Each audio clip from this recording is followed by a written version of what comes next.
It's a big fuck you to the establishment. Aside from a lot of other obvious reasons why he won, but I think that people do realize that's why trust in mainstream media is at an all-time low. That's why alternative media is on the rise, and I think that's why Trump kind of did double down on the anti-interventionist rhetoric. I will say rhetoric because he has been completely the opposite as president. But I think that he was playing into the fact that people are sick of the US empire, military interventions around the world. I don't think they know how bad it is. I don't think they know that we have 900 bases, military personnel in almost every single country. And that the countries that you're talking about, like people understand the hypocrisy. Why are we friends with Saudi Arabia and enemies with Iran? Well, it's every country that doesn't bow to US corporations and US business interests. It's very obvious. So I think people see through the facade, but they don't know, like you said, what mechanism to change it because it's so futile to engage in electoral politics. But as the recent elections showed, maybe that's not the case, Jimmy. Well, we'll see. We're going to get into that in just a second. You know, the reason why I have a show, I was a nightclub comedian for 25 years or whatever, and then I started doing this show, and it was because the news shows that I normally turn to for information had let me down.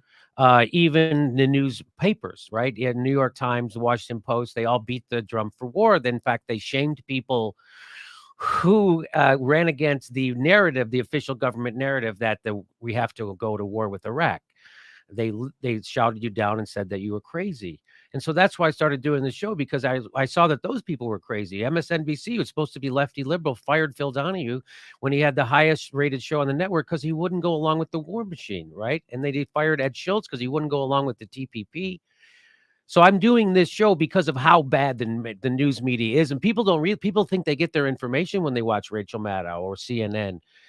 Do you feel the same way? That's why you're doing your show outside of the mainstream news media, because it's so horrible, and no one's telling the truth that you had to do this? That's how I felt. Oh, absolutely. People say, "Why did you join RT?" I'm like, because I had to tell this story and I had to talk about the false Democratic Republican paradigm and talk about how empire is consistent and these policies are consistent. And that was the only network that would allow me to do that, Jimmy. Mm-hmm. So people don't really understand the limitations and whether it be self censorship. A lot of these people, like Piers Morgan, they were cultivated in that position because they know to never buck the establishment. They're not just chosen. I mean, what I showed through RT, and this is what I tell a lot of people, I paved editorial freedom that people choose not to do on mainstream media, because then you'd see people like Cenk Uygur who stepped down or are fired, Phil Donahue who was fired for speaking out. I mean, that's what happens when you actually do buck your boss and who is paying for your show. So let's say, MSNBC and all these big conglomerate news agencies that are run by,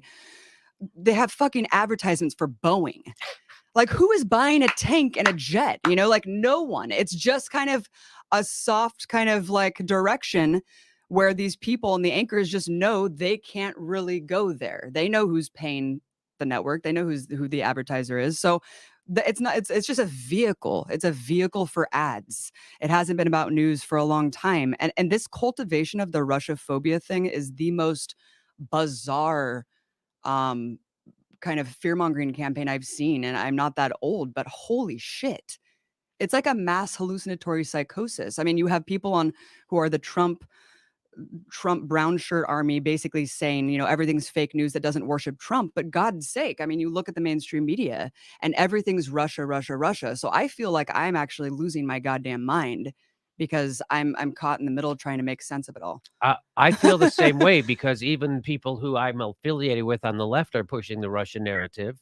And I have to remind people that 90% of Americans want some kind of gun control. We ain't getting it. Has nothing to do with Right. Russia. 80% wanted a public option. We didn't get it. Has nothing to do with Russia. 60 to 70% of people want some kind of public, they want Medicare for all. We ain't getting it. Free college, they want it. We ain't getting it. Everybody wants to end the wars. They ain't ending. That has got nothing to do with Russia. Right.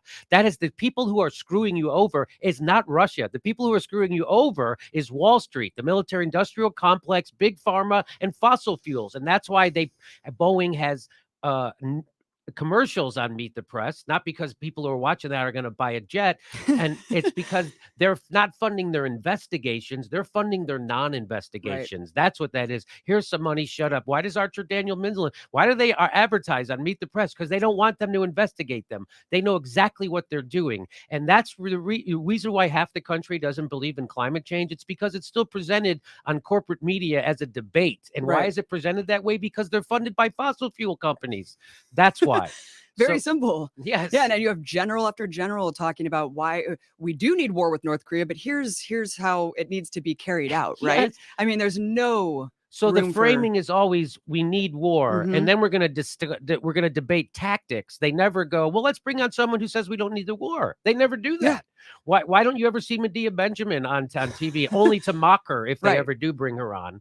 Why don't we? You never see union leaders. You never see anybody who's anti-war. You always see generals who are being paid by the military-industrial Mhm. complex. I try to remind people that the real sin that Brian Williams made wasn't puffing up his war record, right? He said that he took enemy fire, and then NBC threw him under the bus, and then he said that bus took rocket fire. The point is, Brian Williams used to bring on generals onto his news show to give us a straight dope about what was happening in Iraq so we could make a decision about it as an informed electorate. What he didn't tell us is those generals were being paid by the military industrial complex, and they were always advocating for more wars, sometimes specific kinds of military artillery that we should be buying.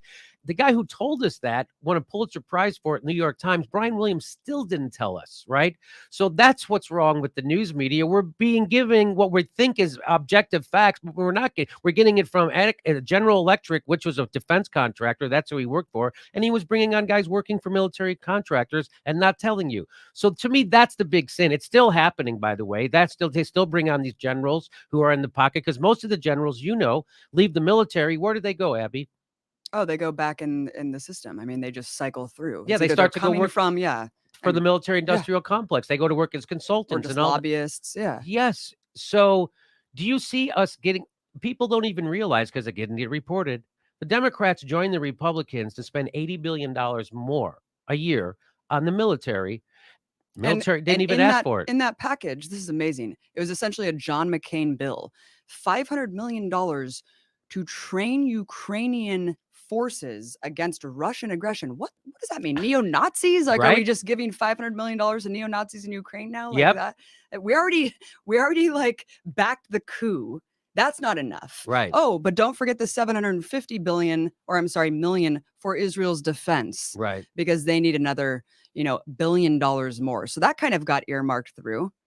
So this Russia thing, do you think so how does something like this start in your opinion? Like to me, this was hatched by Robbie Mook and John Podesta, and then their minions who have an overly emotional reaction to Trump, meaning everybody at MSNBC Mhm. and CNN. They all just bit into it, and now they have an emotional attachment to this story that is factless. You talk about pushing conspiracies. That's what this is, right? Is this a big It's conspiracy? a huge conspiracy, but I saw it back because I worked at RT 3 years prior to all these conspiracies were formulating. So I kind of saw it. I mean, we saw it with Al Jazeera. They were calling it the terrorist network. Remember Bin Laden's mouthpiece? It was totally Mm. basically marginalized as an alternative news source. This was after 9/11, of course. But then I saw the same thing happening as Russia became more more of a fear-mongering tactic from the establishment and started presenting RT as an actual alternative news source that was criticizing empire, criticizing US corporations, hosting people like me on there. They didn't like that at all, Jimmy. So I saw it back then cultivating. I saw the hysteria. I saw when I was there and spoke out about the network's coverage of the Crimea intervention. I saw a House of Cards style like psyop happen against me in DC from Bill Kristol's think tank. They had someone named Liz Wall come out right after me, come out and quit live on air. And then she got kind of carted around with Bill Kristol's henchmen to say RT was a Putin propaganda network, and I quit. And I was like, whoa. So I saw kind of a lot of people behind the scenes that were those deep state actors already had RT in the crosshairs. That was for sure. So after leaving and then seeing all of this come to a head where they have no one to blame but themselves for Trump, and they have to have an enemy, right? But we were all waiting with bated breath. What's the proof? What's the proof? So, of course, when the DNI report came out, we were all waiting.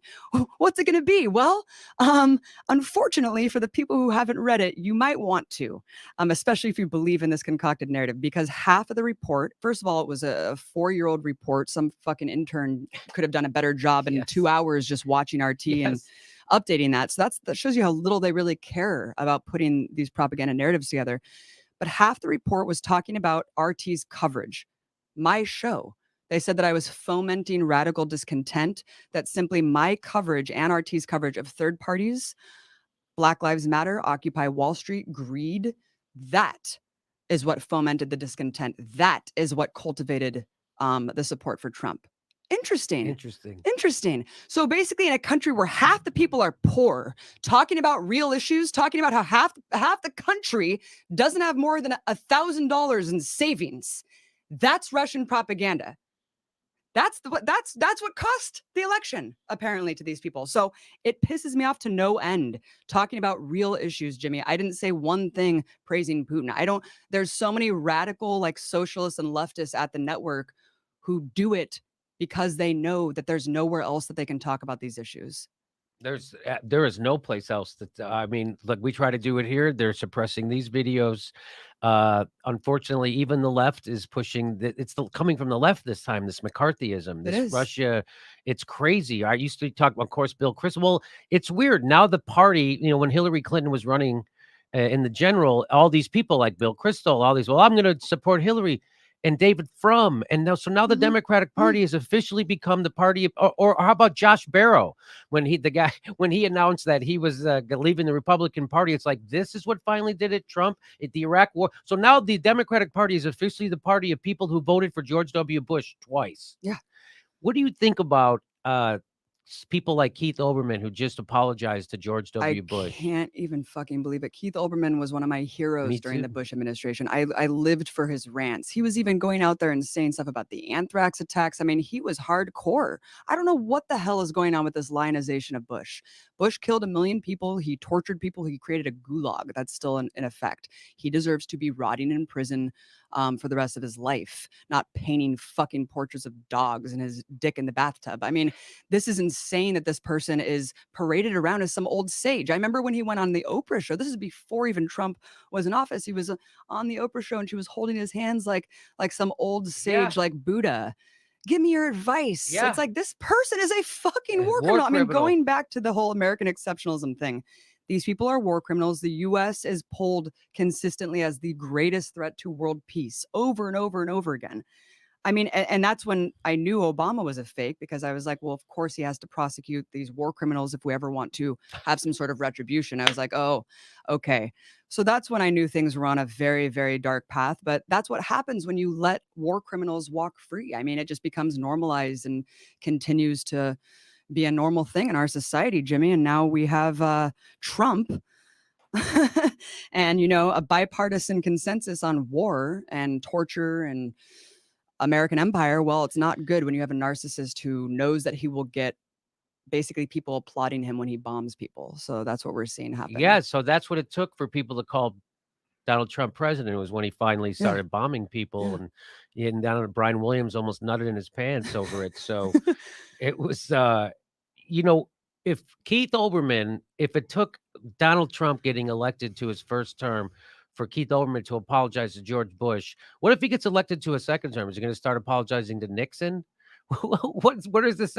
Like, that's this thing of, they're trying to separate Trump away from the Republicans. No, they are all right. Paul Ryan is sticking with Trump. He said his agenda is our agenda. Of course it is.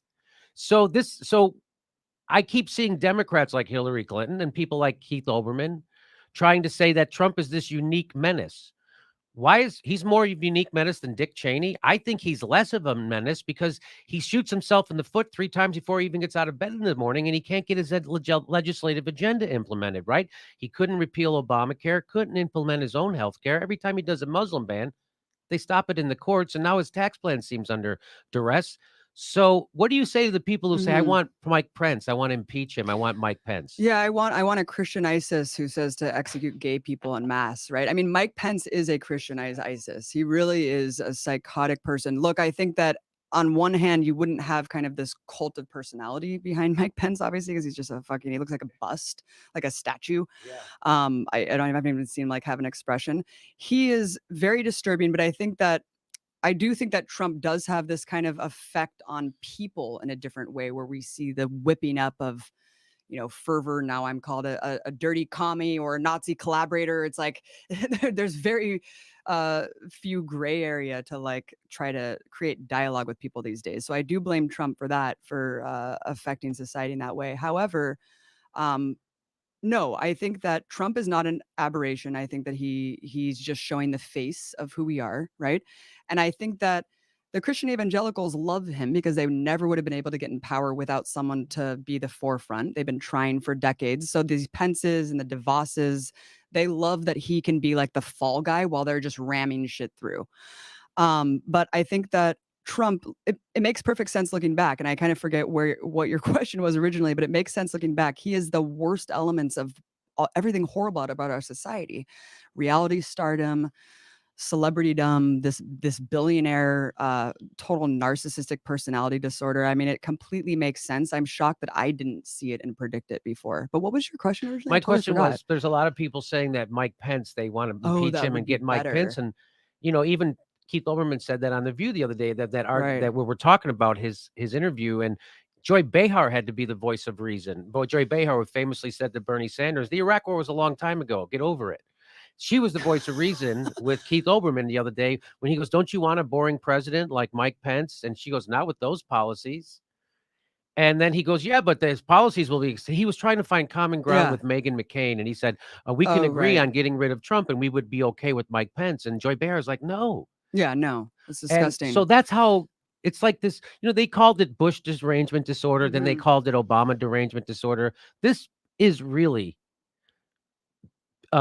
Donald Trump derangement disorder. Donald Trump we dodged a bullet in a sense. Do you agree with this? This is what I say, is that we dodged a bullet because this voting for lesser of two evils left people wanting to break the establishment. And the good thing was that we got a guy like a demagogue like Trump who's incompetent. If we would maybe we could have got someone worse who's actually can get his shit done, like Mike Pence or Ted Cruz, or someone who's actually horrible who can implement his agenda. But we kind of dodged a bullet this time with Donald Trump. And now the progressives have a chance to reorganize and kind of try to take over government. So do you think that we did dodge a bullet with Donald Trump, or what do you think? A couple things. I think going back to your first point, I think that the system doesn't like Trump because he is a crazy, like you said, a demagogue. He is completely unhinged, right? So for the empire, it doesn't look very good. They tried very hard to rebrand the empire after Bush. Yeah. Bush was kind of the same way, where we were at the brink, I felt like, of a full-blown like revolution. I mean, at the end of his administration, Obama placates people back,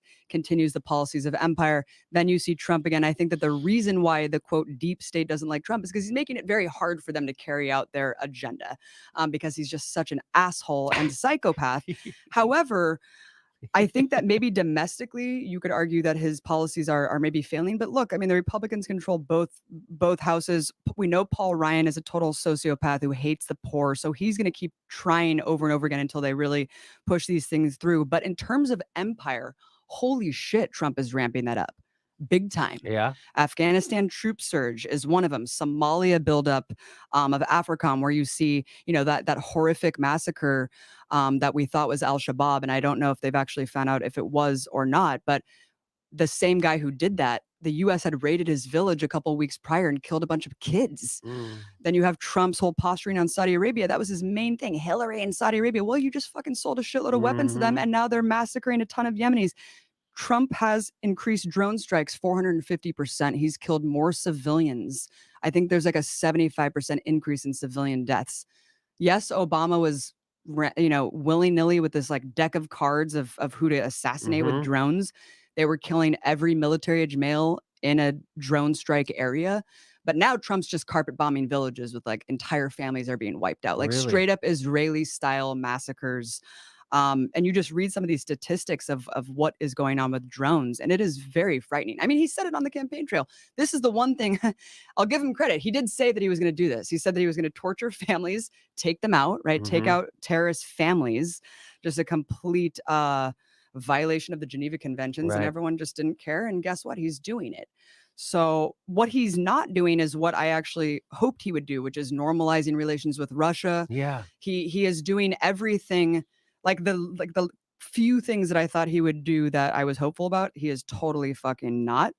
But yeah, I mean, we're talking about really crazy stuff. The Moab bomb, Jimmy. Mhm. What the hell? He dusts off.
...2024 election in Cornell West, just to get your overall general. I don't really have a specific question because I feel like I've gotten answers to a lot of these questions I had before. But what is your overall sort of outlook for the Green Party's future, like moving forward, post the possibility of a Cornell West candidacy, and also what is your what is the right word? What is your thoughts on Cornell West moving from Green Party to independent?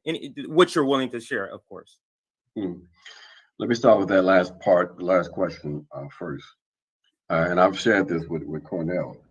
I think Cornell made a historic mistake by basically abandoning a apparatus, a structure that in fact could have resulted in him being on the ballots in key states. He in fact provided a gift to the Democrat Party under the guise that they're going to build an independent effort that was going to get them on the ballot, and that therefore shedding themselves of the Green Party for whatever reasons wasn't really a big deal. But it's not real. And on top of that confusion, the confusion is compounded with some of Cornell's positions on the issue of organization.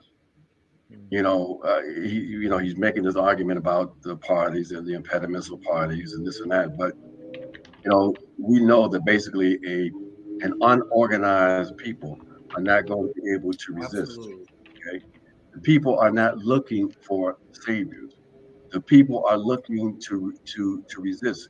They want to improve their lives, and I think people are now sophisticated enough to understand that that's not going to happen as a consequence of some individual leaders.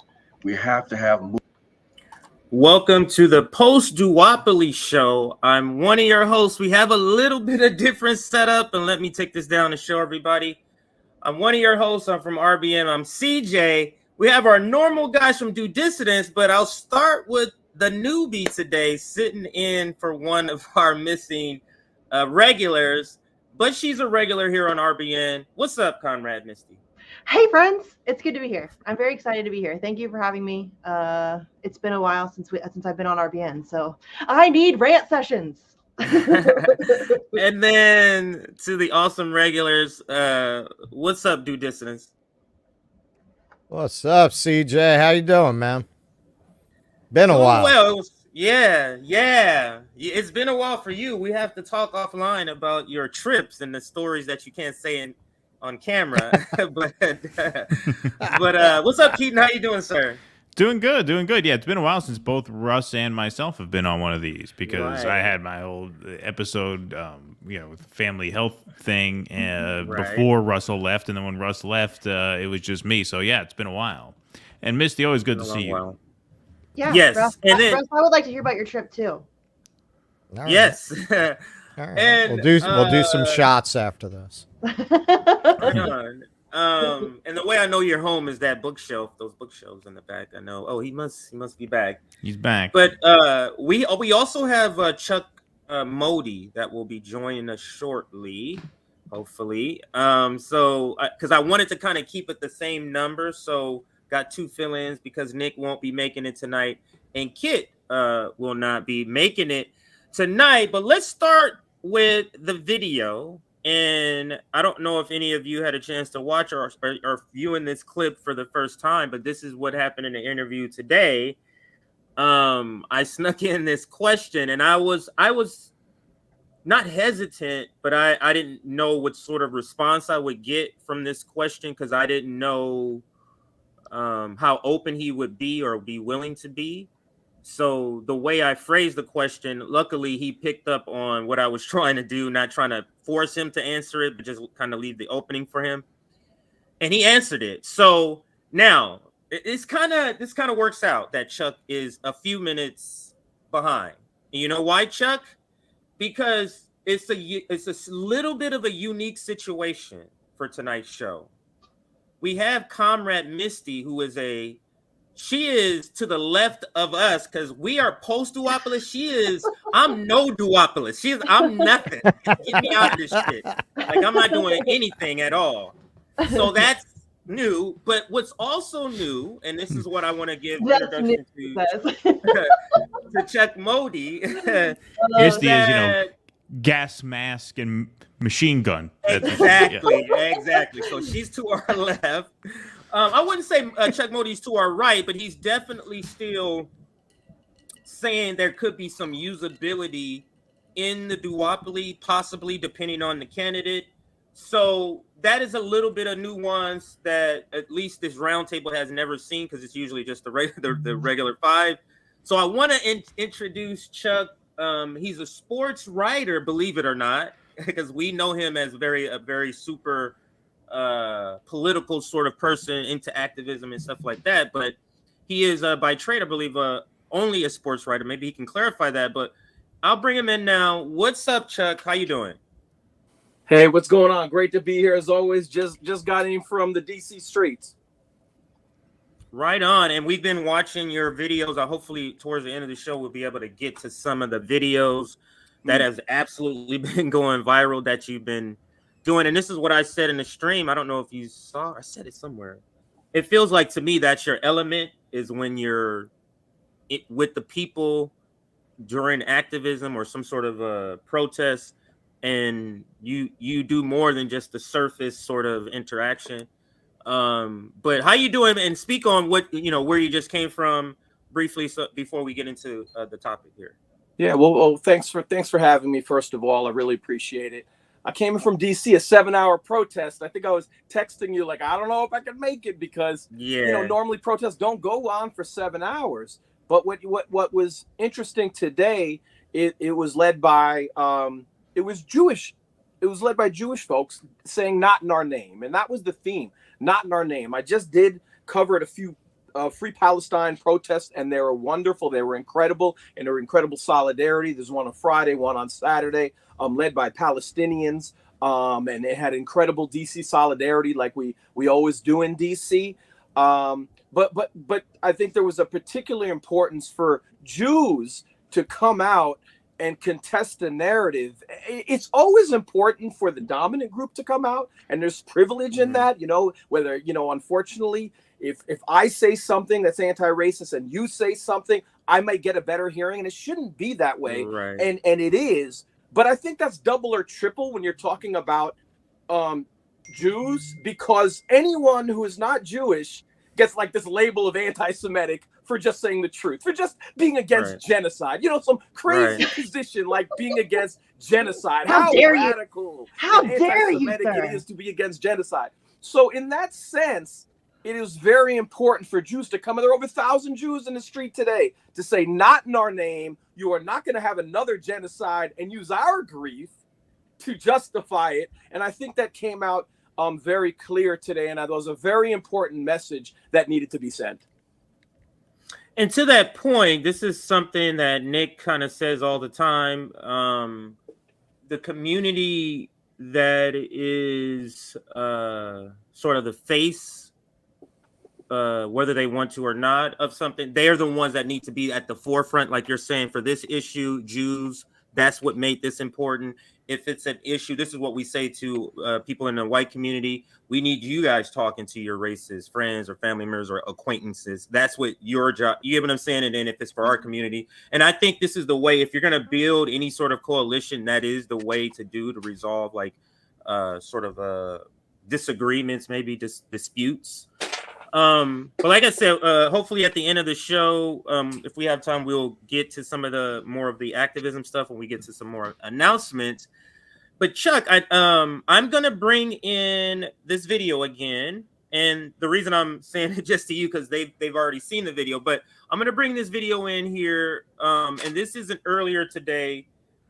Nick and I had Ajamu Baraka on. Now my internet is okay, but it's my computer that doesn't really have the capacity. I can see it kind of slowing down, just to give you a heads up if something is buffering or something.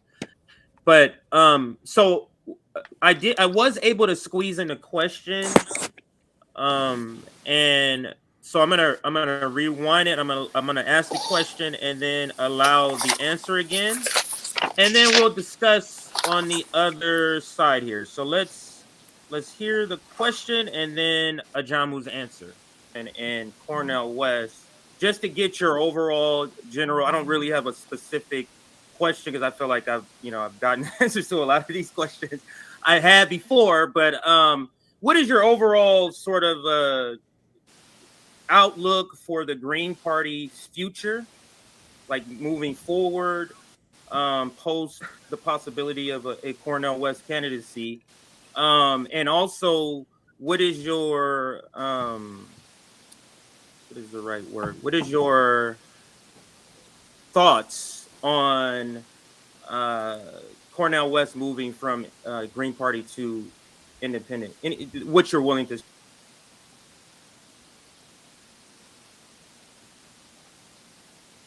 I shared this with Cornell.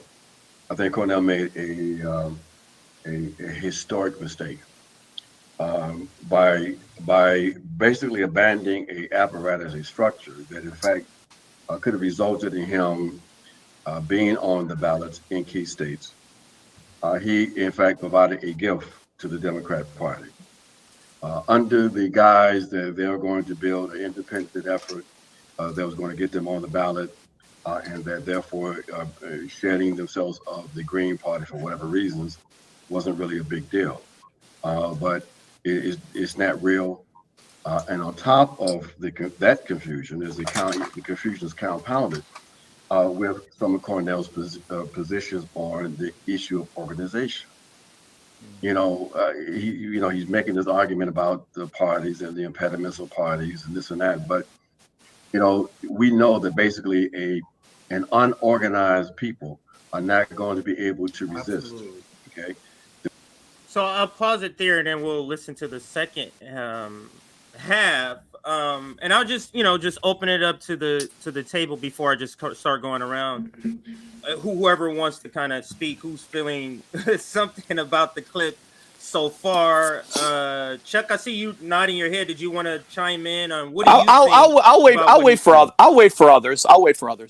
Well, this is exactly what my first impression was when he switched from green to independent, which is that he's taking himself out of the race. He's removing himself from 17 state ballots. That's the bottom line. Look, do I doubt? Look, if we've had friends and supporters of our show give us some information about some internal strife at the Green Party, which Cornell has talked about. And I don't doubt that that happens. The Green Party is notorious for that. The left, broadly speaking, is notorious for infighting and dysfunction. So I don't doubt that that was there.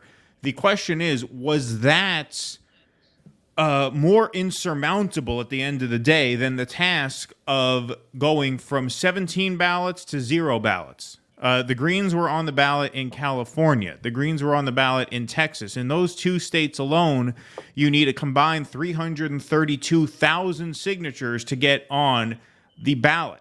219 for California, 113 for Texas. And everybody who collects signatures knows that the actual number you need is not the real number you need, right? The technical number you need is what you need to be validated. Of course, the Democrats send their lawyers in, right? They check everything. If you don't dot an I or don't cross a T, a lot of signatures get invalidated. So really, you're talking about almost 500,000 signatures that you need in those two states alone in order to be on the ballot in California and Texas. Whatever hoops he had to jump through, whatever red tape he had to cut through to make it work with the Greens, does not seem to me that that would be more work than starting from scratch on 0 state ballots. Just California and Texas alone is a gargantuan task. The Greens already had those in the bag, done. And the real tragic thing about this, there are two really tragic things about this. Number one, Cornell West is polling at 9% now. Last Fox News poll had Cornell West at 9%, which means if he were on ballots, that would be a big deal. It'd be a big fucking deal if he were polling at 9% and actually on state ballots. He's not on any ballots, right? That's the first thing. The second thing, I mean, we always knew RFK was really a bullshit anti-war candidate because of his stance on Israel. But now that it seems like World War III has been lit up on this second burner, this like Middle Eastern front, right? We knew it was cooking on the Ukraine-Russia front. Now it's cooking on the Israel-Palestine-Iran front. Now that that is burning hot, Cornell is really the only true anti-war candidate in the race who has any significant polling, in the sense that his stance on both of those two issues are far and away the best of Trump, Biden, RFK, and himself. And so isn't it a crying shame that the one candidate who is at least is against both of these fronts for the Third World War has voluntarily taken himself off of 17 state ballots? Yeah, and the best case scenario, the best face you can put on that is if you look at how he's handled this with the People Party to the Green Party to now independents. The best interpretation is he's a great intellectual, a great philosopher with just no concept of how to do this. That's your best face on it.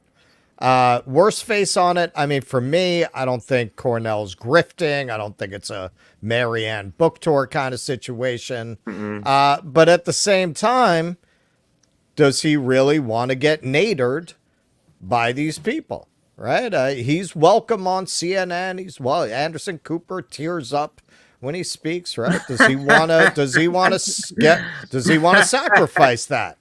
Does he want to sacrifice that? Now, I'll give him enough credit to think it's the latter, because I don't think he's that foolish that he doesn't understand that he's not going to get on any ballots. It keeps reminding me of the line when these people, Marianne and Cornell, and RFK, they go around on these shows like they're running for president. It always reminds me of the thing in Glenn Ross where Jack Lemmon thinks he closed the contract, and the big reveal is, no, they just like to talk to salesmen. They just like talking to salesmen. They're insane. That's what these guys are. They just like talking to podcasters. 100%. I don't know if I'm the right person to talk to about this because let's get the non-electoral perspective. It would be nice to hear because you don't have any investment in this. You're just like, this is what I see. I'm about to tell all of you that you're wrong. That's what I'm saying. You know what I mean? Which, I mean, listen, everybody's up to their own interpretation. However, it's ridiculous to think that the Green Party, even if Cornel West runs in the Green Party, that they're going to let them get 5%. They're not going to let them get 5%. I mean, anybody who's been paying attention to electoral, y'all, they were suing to get Green Party candidates off of ballots. Look what they did to Matthew Ho in North Carolina. They're not going to let you get 5%, period. And I understand like the excitement that Cornel West, I love Cornel West. I think he, as Russell said, he's a great intellectual. He's so cool and charismatic. Like, I like him. He's funny. He's charming. I like him. He's a shit politician. One. Number two, it doesn't matter, y'all. They're never going to let the Green Party or the Libertarian Party get to 5%. They're good. If you get to 5%, they'll just change the rules. Oh, you got to get to 7% now. They'll just change the rules. We've seen that. We've seen them doing it time. That's why I just don't understand the obsession with spending so much of this energy. And listen, I was really hopeful. For me, I don't do electoral. You guys know I don't do electoral politics. I don't give a fuck. But I was hoping that Cornel West would use his coolness and his charisma and his that ability to bring people together, and actually try building coalitions and building a movement. And I just don't see that either. So it's like, I've completely lost interest. I think, I still think he's cool, but I just don't, none of it makes sense. And the idea that he's gone from People's Party to Green Party, now to Independent, he hired Peter Dow. He hired Peter fucking Dow. You just like totally slashed your entire voting base. Peter Dow spent years spitting on the people you want to vote for you, and you hire that guy as your campaign manager. Mind-blowing, terrible decision. I don't care how much experience he's got. Dude's got experience at losing. That's who you hire. And it's somebody that has spent so much time and energy trashing, tearing down, lying about, smearing. I mean, we're all Russian bots, guys. We're all Russian students. We've all been manipulated by Vladimir Putin to vote for Bernie Sanders, to want Medicare for all. That's Peter Dow. He worked hand in hand with David fucking Brock, and you hired him as your campaign manager. So yeah, if you want to believe in electoral politics, it's frustrating for me because I feel like it's a giant waste of time, energy, resources, and money. But I don't begrudge anybody like wanting to still feel like that's an opportunity. It's just, in my opinion, it's not at all. They're never going to let us get any substantive change from a ballot box. Sorry, I ran. But no worries. That was great. I just lost what I was going to say. So Chuck, if you wanted to chime in, you can, sir. Sure. And that's why I like to hear everybody, because I always try to find out what, we've had this conversation, CJ, what are the points that connect and what are the points that disconnect? And I always find myself in a little bit as an island, right? And here is a little bit reason why. I go on the street and I do media. And part of the reason I believe in doing media, just like today, I don't know if any particular one protest I'm going to cover is going to make any tangible, direct line, linear difference. But I do believe in a swelling. I do believe in a domino effect, and in that when you're putting out right messages, it could lead to other messages. The greatest example might be like the Greensboro four young people went out there. They did sit-ins, and within a week, it was thousands all over the country. And that's easy line to draw. So you never know what is touching someone, and that's why you cover it. Now, let's go back to Dr. West for a second. And I think what separated me from almost every single person I know is that I never looked at him as an electoral candidate. And I explained why. That he has no chance of winning. That if a poll came out tomorrow that said he had a 60%, he was winning 60% of the popular vote. And every billionaire would come after him. AIPAC would come after him. Military industrial complex would come after him. Big Pharma would come after him. The smear campaign would just be so overwhelming that it would be crushed. I never, ever thought that he could win. So that was my lens. So when everyone's talking about politics and this party, Green Party, and that, it didn't interest me because you're having an assumption that he could really do some damage. And I felt always that Dr. West, very much in the media work that I do, could be a voice in many of the issues that I say find important. So maybe like Stop Cop City. We're talking about Stop Cop City, and if he could help hold other people accountable in something that's in motion, that is something that we're actually literally trying to stop. It's not that theoretical that we want to stop in the next year, and we could get more mainstream voices, and he can be an aid towards that, and hold other politicians accountable and say, get off the crack pipe. Then that's something I welcome. And a lot of times when I welcome people who may be a little more mainstream, what the left comes at me and they say, oh, your liberal tendencies, and why do you like this liberal person? Forget their politics. I just hope an issue gets mainstreamed.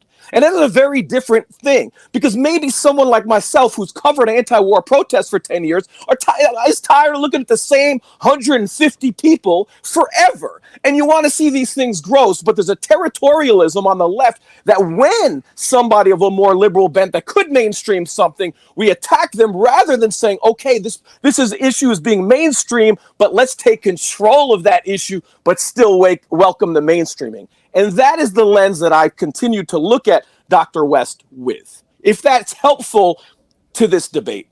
But what I would just say to that is, look, I hear what you're saying. I'm all for voices against Cop City. I'm all for voices against NATO. I'm all for voices against the genocide of the Palestinian people. Cornel West just debated Alan Dershowitz on Fox News. Yeah. I hear he did very well in that debate. I have not watched it yet. Like, I'm all for that. My issue is when you decide to run a presidential campaign, that comes with a responsibility to execute a campaign in a way that people feel like their investment in that campaign is in good hands. I mean, we all got very invested in the Bernie Sanders campaign, and that campaign was, at the end of the day, very lazily run. They did not develop a ground game in most of the Super Tuesday states. They were all in on the early states, apparently not anticipating the media blitz that would come after he did very well in those early states. They took 1 million people's volunteer hours and squandered it. Whichever moron decided to put Bernie Sanders on 60 Minutes with Anderson Cooper after the Nevada caucus and set him up to be sandbagged with that bullshit Fidel Castro question, whoever did that wasted a year of 1 million people's lives. And my issue with Cornell is not that he is mainstreaming to the extent that he can certain issues, Stop Cop City, anti-NATO, anti-Israel. That's all wonderful. That's all fine and great. My issue is that if you are running a campaign and you are asking people to invest in that campaign, time, money, and resources, you have a responsibility to execute a campaign strategy that maximizes your impact on Election Day, even if you cannot win. You have a responsibility to do that, and the way he has handled his campaign tells me he does not take that responsibility very seriously. Doesn't mean he can't continue to be a voice in the way that you've just said, Chuck, that he is a voice. That's all well and good. I hope he goes out there and screams at the top of his lungs about everything he cares about. That's fine. When you're running a campaign, you have to have a Machiavellian streak. You have to have a strategy. You have to be able to execute with precision, or else it's not really a presidential campaign. It's a grassroots movement. And look, Cornell wants to lead a grassroots movement. That's fine. But if you're going to call something a campaign and enlist people's blood, sweat, and tears and money in a campaign effort, it has to be a real campaign effort. And this just doesn't strike me as that. And we agreed on that, by the way. Okay. The money part is the part. The money part is the part that, to me, why you have to be making decisions as if you're trying to win, even though you know you're not. Meaning, you're not just doing willy nilly. Because then, how are you going to expect people to donate money? You get what I'm saying? Like, how do you expect to raise money when you are already saying, "Yeah, I'm playing games with this, you guys." So, but send me money. Like that's not what's happening. Give it to Peter Dow. But this is what I do think. I think this is one and the same. And this is what Ajamu Baraka was saying. I'll bring up the video to let him finish saying. Is that this is all one and the same. Don't building up the Green Party. If you want to do, if 5% is your goal, the reason why you're supporting it, that's great. If building a movement, that's great. But this is one and the same. You're building a movement through the campaigning.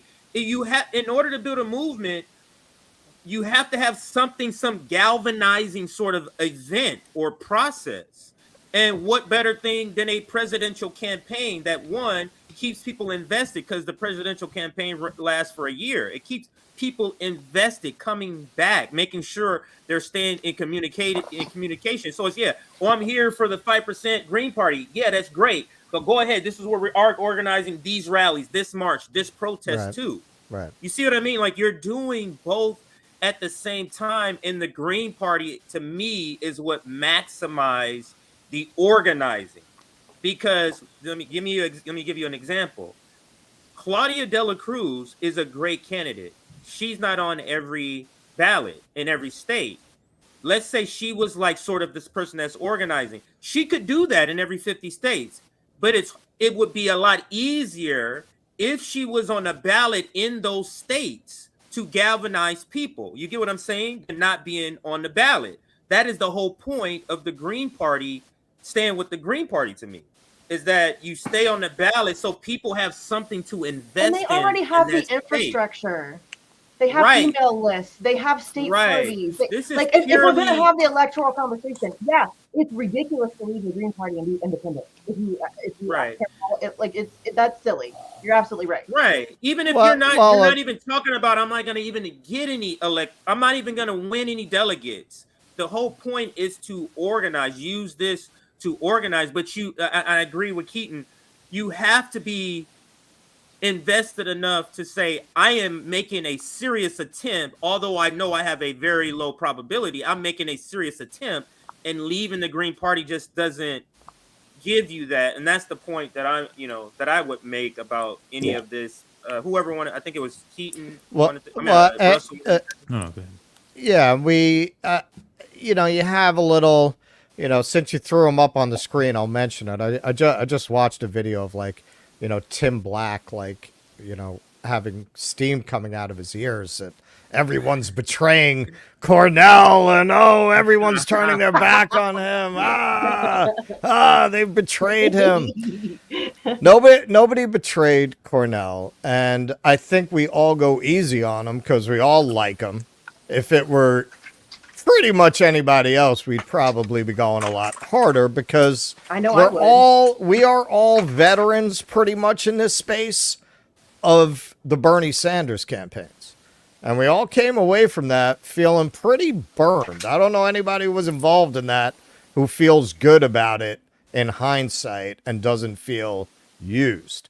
So we're all very sensitive to people playing games with our time and our energy and our effort. It is not our job to be super fans.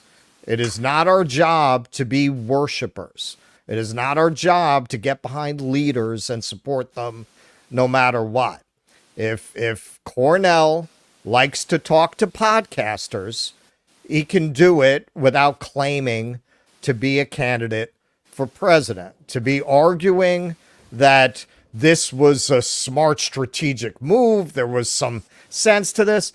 Come on, man. Don't bullshit a bullshitter. Come on.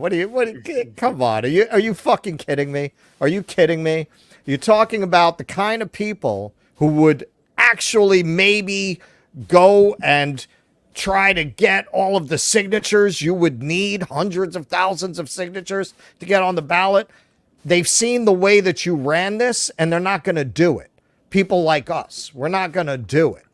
So who's going to do it? So you're just talking to podcasters. So why don't you just do that and not claim that you're running for president? Because you clearly I could answer that. I could answer what you just said. Because I've never viewed him as running for president. I've viewed him as an activist masquerading as a politician.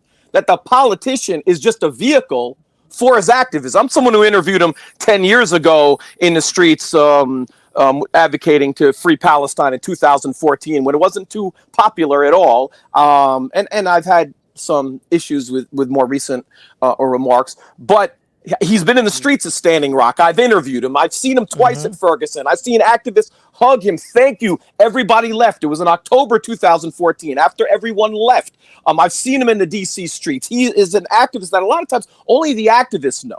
And I think what he has made a calculation and a decision is, By running for president, I don't see anyone talking about disband NATO. I don't see anyone talking about Stop Cop City. I don't see anyone talking about war and all of these issues that I agree with, not because I'm a cheerleader, but because I fall on the same side of the actual policies that he's talking about. And when somebody says, I'm for reparations, unlike Bernie, even Bernie didn't touch it. I'm for reparations, and we know only 17% of white people are for reparations, then we know the man has made a decision to highlight his issues rather than win a campaign. We know this. So what I'm saying is that, yes, he may not be, he's a mobilizer, not an organizer. MLK is a mobilizer, SNCCs are organizers. I look at those two things very differently. So I'm not concerned about what he might do with the Green Party or this party or that party, but I know the activists in Stop Cop City have been working out there for 2 years.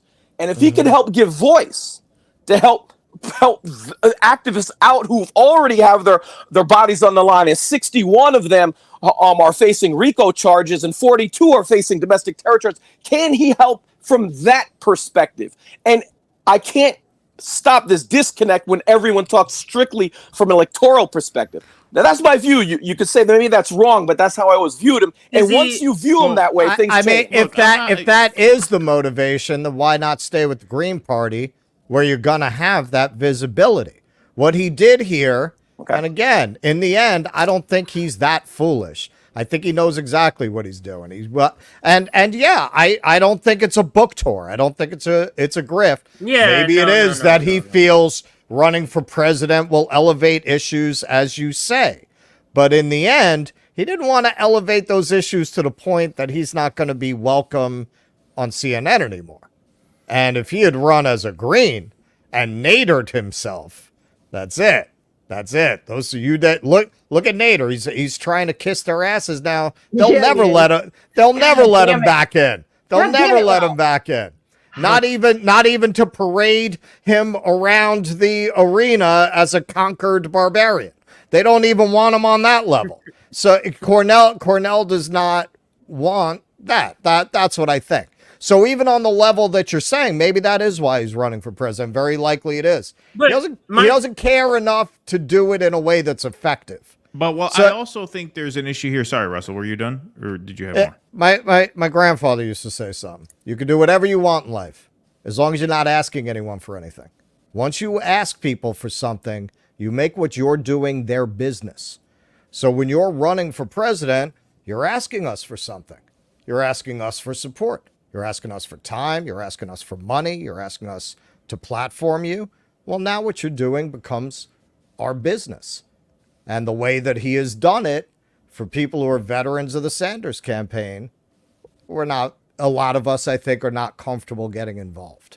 And what I would add to that, Chuck, is I think everything you said was absolutely valid, but I think there is a unique, what is frustrating about this is that 2024 does provide a unique opportunity to really injure the duopoly. And the duopoly is an electoral entity, right? And so that's why I think we are looking for someone who can organize an electoral force, because we are facing an election between two failed former presidents, one incumbent and one former president. There has never been a better opportunity, I would argue, in American history, not since the pre-Civil War, for the two-party system to be injured. And so, when you talk about Cornell using his candidacy as this sort of vehicle for movement building, as much as, I'd be all for that, and to a certain extent I am still for it. I'm not saying he should drop out, right? But it's frustrating because this is a unique opportunity to actually run a third-party candidate. If they actually organized and they actually ran a serious campaign, they could actually do great damage to the two-party system. This is not like the average cycle where, we'll run a movement candidate to highlight issues and that'll be great in the long term. I mean, he could do that. That's fine. But that is wasting a major opportunity that this election cycle has presented. Whereas with the right candidate, with the right organization and the right strategy and the right commitment to execution, you could do serious damage. Cornell even given the lack of organization, he's still polling at 9 points. That's amazing polling for Cornel West. Yeah. Robert F. Kennedy's polling at 16 points against Biden and Trump. The duopoly is extremely vulnerable, and I think it is a wasted opportunity not to pounce on that. And I wish that Cornell's campaign were more mindful of that opportunity and took that more seriously than they seem to be taking it. Can I just say something really harsh? I'm tired of this weak-willed bullshit. Frankly, I'm tired of these people entering into this race like Bernie Sanders and now Cornel West, Marianne Williamson, like, oh, I'm going to go and I'm going to get issues, out into the mainstream. I'm going to talk about that. We've talked enough. Hasn't there been enough conversation? I mean, we have, Misty. We have. I know, not mainstream America. But it's just it's the same shit. It's the same shit. It's the same thing that we've been doing the whole time. Like, okay, we're just gonna try to do a little. We're gonna get some crumbs of crumbs. No more crumbs, y'all. And I get it. It's uncomfortable. It's gonna take a lot more than voting. It's not going to be easy, but to me, it's so frustrating because people are suffering so much, and it's only going to continue to get worse. And instead of just ripping the band-aid off and doing the damn thing, we're fucking around with these ridiculous, completely make no substance. There's nothing. We're just gonna have a chat again about how things suck. I'm not down for that. I'm not interested in having another conversation about how things are shit. Can we just do something about it? Like, I'm tired of seeing people suffer. I'm sick of it. And we're not going to get any change whatsoever about arguing over Cornel West and the Green Party or Independent. Who gives a fuck? Who gives a fuck? Who cares? Like, it's going to take more than that. I think that's a good end to the segment right there. To have you end it where, because you're on I'm not with none of this shit. I'm not. I'm not, CJ. CJ knows a good button when he hears one. He knows a good. He knows a good outcome. Right there, we're gonna go ahead and button that one up right there. And we're gonna just quickly move into more serious. And all of us have been talking about it. Chuck just said he just came from a protest march about it, and that's what's going on over in Palestine. So I do want to sort of pivot to now. This is an older video, but I think it is good to revisit because of the two people that's in it. It brings attention to the topic, and that is Abby Martin and Joe Rogan. So Abby appeared on the Joe Rogan show and talked about Israel, and it feel like, because she did a documentary, it feels like she was there to inform him, he's not informed, and now I'm here. Let me know what's going on in Palestine, because he seemed to be very surprised and asking a lot of sort of inquisitive questions. So let's get to that video. And then there's another thread, a great thread that Abby put together, just kind of explaining a lot of things that's going on. So I also want to touch upon that video. So let's get started, and we'll start with this video here. It's an oldie goodie. It's a short video. It's only 4 minutes. So let's listen to this conversation. Just let me know. I can't see you. Let me know when you want to pause it and make a comment. Can I just agree with Jesse? I'm so glad that we have these great journalists covering Palestine too. I'm really happy we have great journalists covering Palestine. Yes. That makes me happy. A ton. Dan Cohen, Eva Bartlett, Vanessa Beeley, John Pilger, Abby Martin. I shouldn't have started naming names because now I feel bad. Wyatt Reed. You guys know. Wyatt Reed, yeah. Yeah, Wyatt Reed. Eva Bartlett just got crushed by YouTube, though. Yeah, she did. But she's got everything backed up on Odyssey. Eva Bartlett got crushed on YouTube. No surprise. They just took all of her shit down. Years of work in Israel, Palestine. Yeah. Yeah. And I want to add one thing. Jackie Lukman and Sean, they had just had Banned by Any Means Necessary was taken off the air. Their show was canceled, and they've been not only incredible voices on a free Palestine, incredible voices on the anti-war movement, but probably one of the leading voices to talk about what is going on in D.C. and the D.C. protest scene. And they just got bounced. From where? From YouTube? From BAM. The show itself was canceled this past week. Okay. You know, I've been on it many times to talk about the protests that are going on in the DC streets, and they were just canceled. So just to give you an idea of the environment, and it's funny because it's foreign what is going on right now. Foreign news as well. Craig Murray just got detained at the airport. You know, totally normal. All right, those are my girls coming in getting the weed, whatever that game they want to play. I keep it in here so they just can't willy-nilly go play and have them get brainwashed by a bunch of shit. But well, yeah, when they're on the air, there's nothing you can do to stop them. They just come in and grab it and leave. They're like, "What's Dad gonna do now? Can't do shit." All right, so let's listen to this. And if you want to stop and make a comment, please do, and then we'll get to her other. She's brilliant here. Thread. I love it. Yes, just the sheer information. More so in the other thread, we're going to cover a little bit in this one too. Is why I want to cover this. So let's listen. Her documentary, Gaza Fights for Freedom, must watch. No, I'm sorry. It was an argument about Israel. Her documentary. No, I was on a different screen. Sorry. Gaza Fights for Freedom. I think Gaza Fights for Freedom, right, guys? Right? Yeah, they're airing that for free now on Means TV. Yes. They made it free. I'm shit at names of stuff, so I'm always like, is that right? Yeah, that's the one.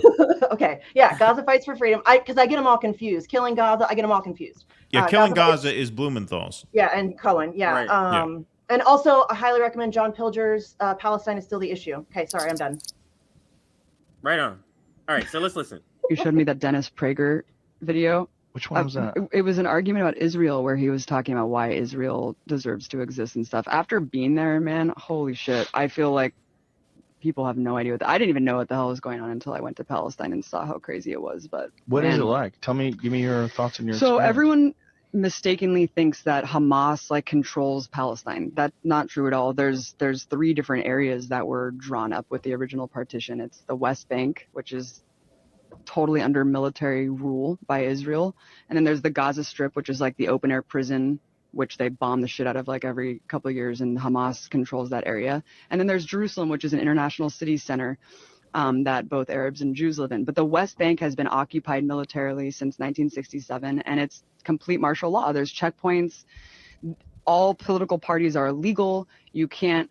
Having a gun is like the I've always, I don't know, I'm just posing this question. Maybe one of you know. What does the United States ever make an official statement on some of these conditions? Like, have they ever commented? Have any of you ever read anything where they say, yeah, we're against, these checkpoints? I don't think on that. Misty probably knows better than any of us. Obama made some noises about the settlements. Platitudes. You'll get platitudes. Yeah. Oh, the Palestinians have, it's like the same shit that Kennedy was trying to do. What did he say? The aspirations. We care about the aspirations of Palestinians. You'll get weird bullshit platitudes like that where they're trying to like look as if they give a shit about Palestinian lives, but they actually don't. There's never been any statement of like, holy shit, there's an open air prison. That's bad. There's never been anything like that. Yeah, and the thing that's really bizarre about this, I mean, even Obama, like, you're right, Obama was just rhetorically harder on Israel than any other president, and Netanyahu absolutely hated him for it. Like, it was very obvious that Netanyahu and Obama hated each other's guts, and it was only because Obama paid lip service to the idea that maybe you should treat Palestinians like fucking human beings. Like, that's all Obama really did. But even that was just so a bridge too far for Netanyahu. They obviously just hated each other. Yeah. What did the Jewish lobby think of Obama? Because I don't vividly recall his. I just remember at Banks and Wall Street. I think they tolerated him. They just tolerated him. He was fine because he was only rhetorically more hard on Israel. Right. None of this momentum. The Republicans invited Netanyahu to address Congress, right? It was this huge incident. Well, Trump and Netanyahu are both nationalists, so they got along very well. Obama is an internationalist, and so there was a bit of a stylistic sort of mismatch there, but that's all it really was. Yeah, personality difference more than policy difference. Right. You know what I mean? There's cliques among psychopaths, you can't hold a flag. You can't. True that. belong to a political party. You literally can't do shit if you're a Palestinian. You just have to sit there and submit And even if you share a photo of someone who was like killed by an Israeli soldier, you go to jail, and you go to jail for the amount of like months that, What? yeah, based on the shares and likes of the photo, they'll penalize you more and put you in prison for longer. That's insane to me. That's insane. I don't mean to laugh because I'm laughing because it's so preposterous, so ridiculous. Yeah, that it's based on how many people have the truth reached. Basically, we're gonna punish you for this amount of time because you've reached this amount of people. That is just insane. But it's at least, but not at least the right way to say it. It shows the understanding of suppressing the truth. It shows the value that they place on suppressing the truth. I think that's the best way to say that. Let's play some more. Longer and longer. I mean, I'll just tell you one story. If you put a photo on social media, like you of put someone who on Facebook, died, and they'll be like, "You're sharing a martyr and inciting people to like commit suicide, like on behalf of Palestinians. You go to jail," and they put them in jail. There's 99.7% conviction rate. Kids are tortured. Kids are in prison. It is absolutely insane. We went to the first day that we were there. I had in my footage, I went and shot the protest they had in New York, and I used a lot of footage of these two women. You haven't seen the half of it. I'm gonna put out the Snyder cut. That's gonna be like 20 minutes of that. But these two women who, you know, they were veterans of the Israeli Defense Forces, and they did a Rick James. No, I wouldn't put my feet on the couch. Yeah, I put my feet on the couch. They go, there are no Palestinian children in prison, but the Palestinian children in prison are there because their parents are terrorists. Like, literally, that was the sentence. So hang on, you're admitting as if this makes sense, as if this is justified, that you have children in prison because of their parents. This is what you're literally saying on camera to show how much better you are than the Palestinians morally. That was their running theme. How much better. We are not like them. We do not celebrate civilian deaths. They are like animals. They are worse than animals. We actually showed footage on Rumble last night of Israelis celebrating. They pull up lawn chairs on the hill in Sderot and like they're at a fireworks display and watch Gaza get bombed. Like, really? Right. Okay. And yes, by the way, somebody in the chat is asking because I haven't Abby even looked is, at that. yeah, Abby is, she's pro-vax and pro-mandate. It's really depressing. She actually blocked me on Twitter because somebody made a joke about, which I still, she's great. I don't hold any grudges. I would love if she unblocked me. Right. But yeah, she, somebody made the Garbage Pail Kids card, the Jabby Martin. And I think I liked it or I laughed at it or something, and so she blocked me. It's fine, I get it, but it sucks that you're pro-mandate. Like, that's bullshit, Abby. That's bullshit. What I also that's very surprising from her. Yes, and that's why it's depressing, because I really like Abby Martin. Like, she's somebody I look up to quite a bit, and so the idea that she fell for that shit is really depressing. Sucks, but yeah, there you have it. She is in fact pro. I don't know. I don't. Obviously, she blocked me, so I don't know if she's changed her opinion since then, but I don't think so.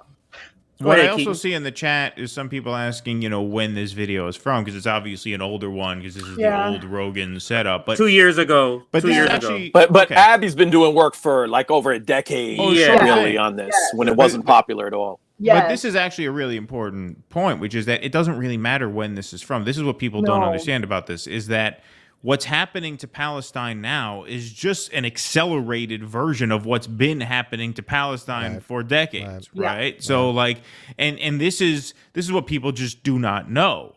They see the consequences of Israel's quote unquote retaliation for the Hamas attack. Their timeline starts at the Hamas attack, right? But actually, the timeline extends far prior to the Hamas attack, because all these videos we showed on Rumble last night, videos of Palestinian kids crying over the corpses of their parents, I mean, just horrible, gut-wrenching stuff. That's all happening now more than it happened before the Hamas attack, because now they are just genociding Gaza. But all those videos have been circulating. Those kinds of videos have been circulating for years and years and years. So if you follow the right accounts, you'd have seen videos every few days of the exact same thing. So it doesn't really matter when we're talking about. The operative thing here is that there has been a slow motion genocide of the Palestinian people in place for a very long time. Now it's a fast motion. That's the only difference. The only difference is the speed at which it's taking place now. But fundamentally, not much has changed. In fact, not anything has changed in the way Israel has viewed the Palestinian people. Not at all. And can we also point out that Hamas is it is an Israeli creation. They fund it. Yes, they've been of course. boosting it for years. So this is not like they funded it because it was more radical than the PLO. Well, yeah, they wanted to be able, first of all, to cause disruption amongst Palestinians. Obviously, this is the same thing. It's a color revolution. It's the same thing we do. It's the same. We just install our own little people, cause a whole bunch of chaos, and then we swoop in and take over. And that's Hamas exactly was basically their Pied Piper strategy. Is basically what it was. Pretty much. So I have to educate myself more. We had a very intelligent comment. I don't know if you saw it, Keaton, on our one of our videos about Israel, from a guy from Turkey who basically said that all of these Arab countries had been going in a more socialist Marxist direction. And really, it was the West that installed these religious, fanatical governments to turn that back. I know there were a lot of socialist Marxist activities there, but that whole history, I mean, it's something, especially in light of this, because sadly, I think this is just the preamble to a much wider conflict. I think we all need to educate ourselves more on this region and this subject, because I've never heard quite that. I don't know if anybody on the panel has or knows anything about it. I mean, it sounded credible. I mean, it's definitely something I want to research. Well, that's what we do, right? Anytime there's a move towards, why doesn't communism work? Well, because it's sabotaged every time. It's never really been given an opportunity. I'm not saying it would work, but I'm saying it's never been given it's never actually existed. There's always been attempts to sabotage it. There's always been attempts to overthrow those governments. It never fails. Never fails. So two things. The reason we're going over this video, there is a reason. I know Keaton was saying this is good information regardless, which is true.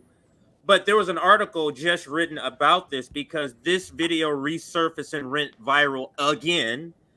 Like a new viral video because it resurfaced because of everything that's happening. And it resurfaced and it went viral so much that an article was actually written about this. You can just type in what this is, type in their name, and it'll pop right up. It's like the only article that's recent that'll pop up with their two names. So that's what kind of triggered this to watch the full video, and I found it, and that's why we watch it.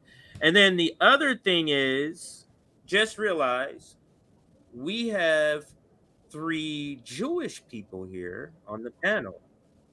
And my question to you then, with talking about Palestine, is if you are a Jewish person who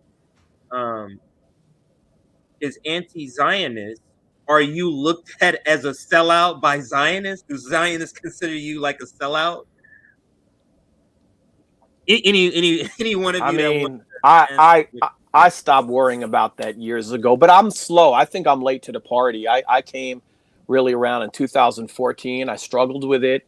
I argued with my mother about it because she would say there is atrocities on both sides. And I think that's kind of a cowardly thing. And I didn't do any deep research. And then 2014 hit. And if you remember, it was, I think, a 1,500 to 6 ratio of civilians, 500 to 1 on children. And that's when I started looking at the math. And I'm like, yo, this doesn't look like it's two-sided. I mean, just, common sense, objective math. And then I start really doing research and I start being offended. And I go out and I cover my first Free Palestine protest. And in 2014 is very different than it is today. Like if you talked about it, you were kind of like on the out no matter where you were. Where now, there's a groundswell thanks to incredible activists, thanks to BDS activists, other activists, Palestinians risking their lives, risking their careers to educate the rest of us, including myself.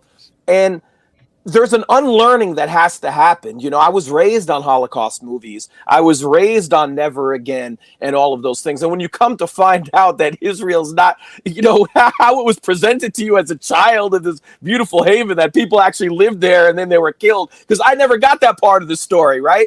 And you get that. There's an unlearning. There's a wow. It takes a minute. And it took me a few minutes of a few years of processing before 2014. And what I think is a lot of Jewish folks have to speak to other Jewish folks, but never before in history, particularly this week, has it been so obvious, has it been so evident. We didn't have cell phone videos over a decade ago. Now we have all the evidence in the world. And not only that, but I think there is one difference when you go to this past week, is that Israeli officials are saying the genocide out loud. They're admitting war crimes out loud. They're calling them human animals out loud, putting America in this precarious position because they can't have plausible denial anymore when they're saying, you're goddamn right, I promote genocide and I'm going to tell you about it. So that is a little different. And it's an opening to have some very serious conversations.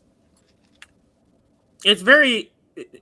not funny, haha, but funny, weird that both the Nazis in Ukraine and these genocidal maniacs are putting the United States in a bad position, and they're still kind of riding with it. I'm going to kind of push through this segment to this video, and this is a little bit more recent, where she just kind of goes through a couple of points here, and I'm just going to read the thread and play the short videos. Each has like a 1-minute video here. So now that Israel and the United States or U.S. officials have pivoted from sheer retaliation, their old human shield excuse, I debunk that argument in 5 points, the human shields argument.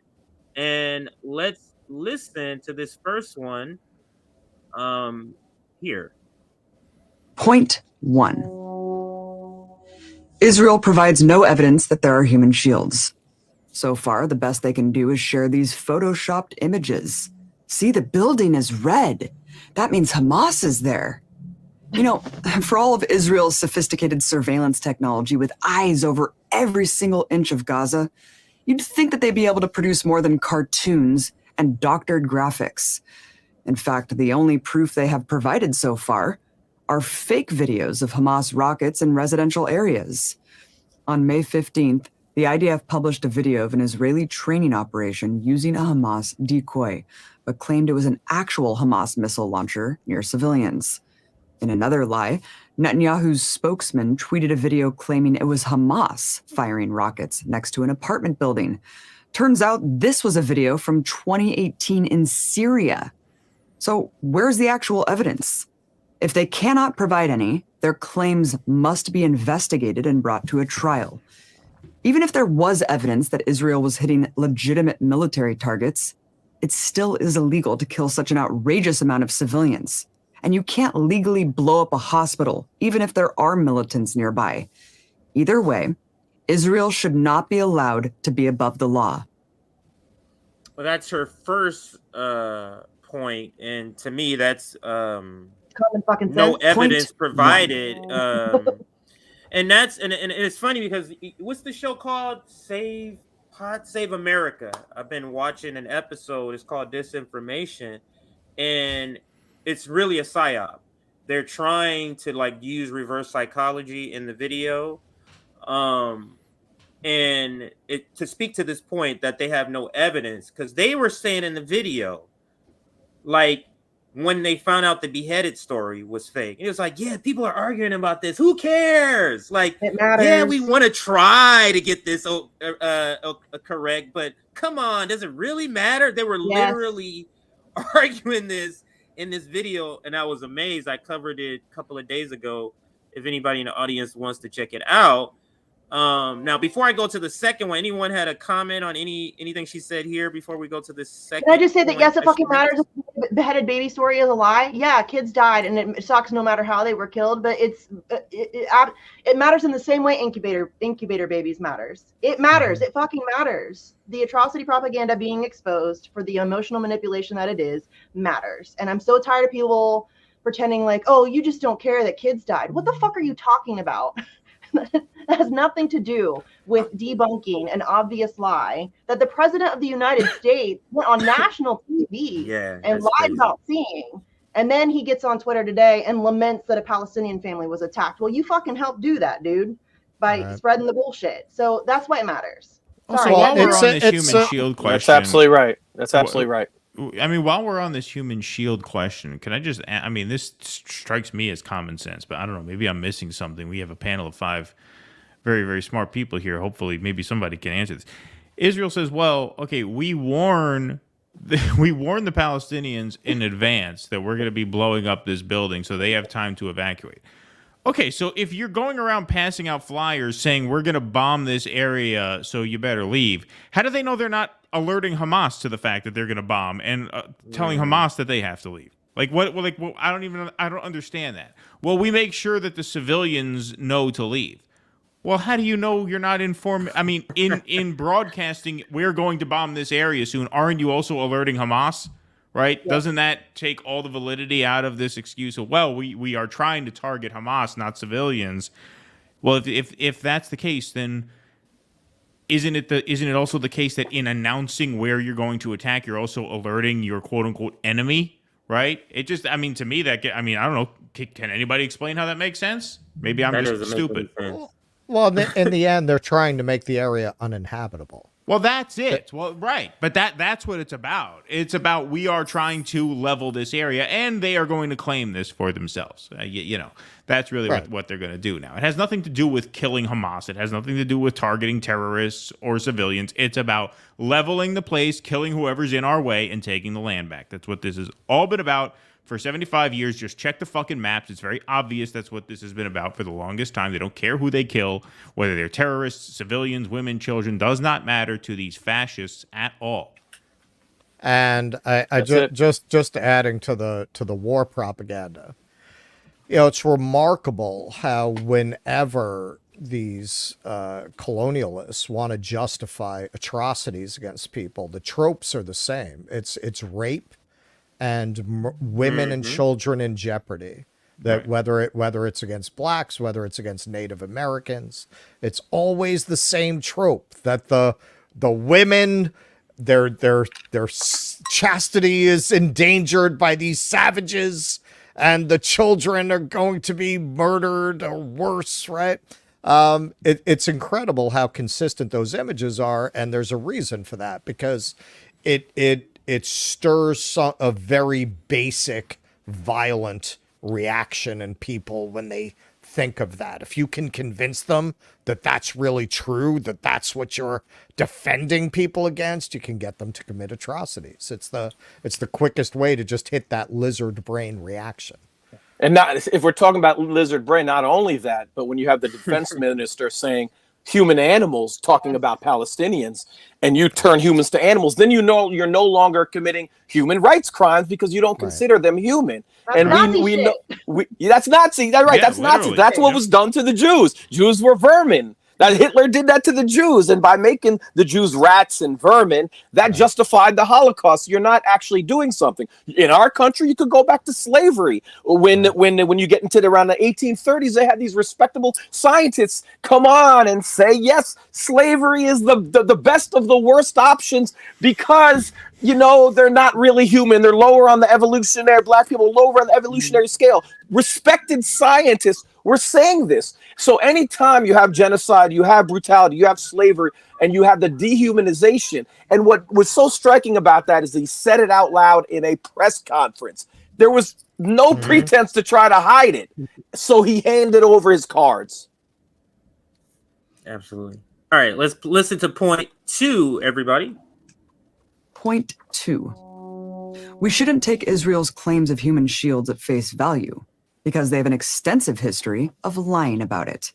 I think the most irrefutable example are their killings at Gaza's Great March of Return, which we documented in our film, Gaza Fights for Freedom. At this great march, Israeli snipers directly targeted and killed 183 unarmed demonstrators, including 35 innocent children at these protests, journalists, marked press, medics performing medical aid, a man in a wheelchair, and so many more. But Israel said they were all human shields, so it was all legitimate. Here's where they really exposed themselves. According to international law, human shield applies to civilians as collateral damage when you're targeting military forces in combat. But at the Great March protests, there were no militants, nobody shooting at Israelis, nobody with weapons, no targets remotely connected to military operations. So if all of those children, medics, journalists, and disabled people were human shields, who were they shielding? Even when they killed celebrated female medic Razan al-Najjar, they released a propaganda video saying she was a human shield. But shielding what? Under no circumstances would killing that many civilians at an unarmed protest, with the defense that they were human shields for non-existent military targets, hold up for a second in a war crimes tribunal. Today, Israel relies on the fog of war to make this claim seem possible. But just 2 years ago, Israel showed an irrefutable pattern of lying about human shields, and now they have zero credibility. Man, Israel, like, I'm just learning more and more. Israel is freaking Point 2. terrible. We shouldn't take Israel's claim. Fucking bad. This is why I say fuck Israel all the time. I'll say it. Fuck Israel. And by the way, it just came across my phone 11 minutes ago. We'll break some news here. Biden will be visiting Israel on Wednesday. Of course he will. Yep. Of course. Yeah. Fuck Biden. He still hasn't been to East Palestine, Ohio. He's going to go to Israel. Wow. Yep. Wow. Hasn't been East Palestine or Palestine. Well, no, he got lost on the way to East Palestine. Right. At least that's what he'll say. He got Here confused. is. All right, where's good. this train at now? That was good. Well, yeah. Where's the train at? Where's the train at? There's got to be a train around here somewhere. Yeah. We can do this all day. Here is point 3 right here. Credibility, point 3. Point 3. According to Israel's own definition of human shield, every man, woman, and child in Gaza is a human shield. They claim that anyone in the vicinity of not only Hamas missile sites, but Hamas offices, Hamas individuals, is a human shield. This includes Hamas members who are sleeping at home with their families and the surrounding houses.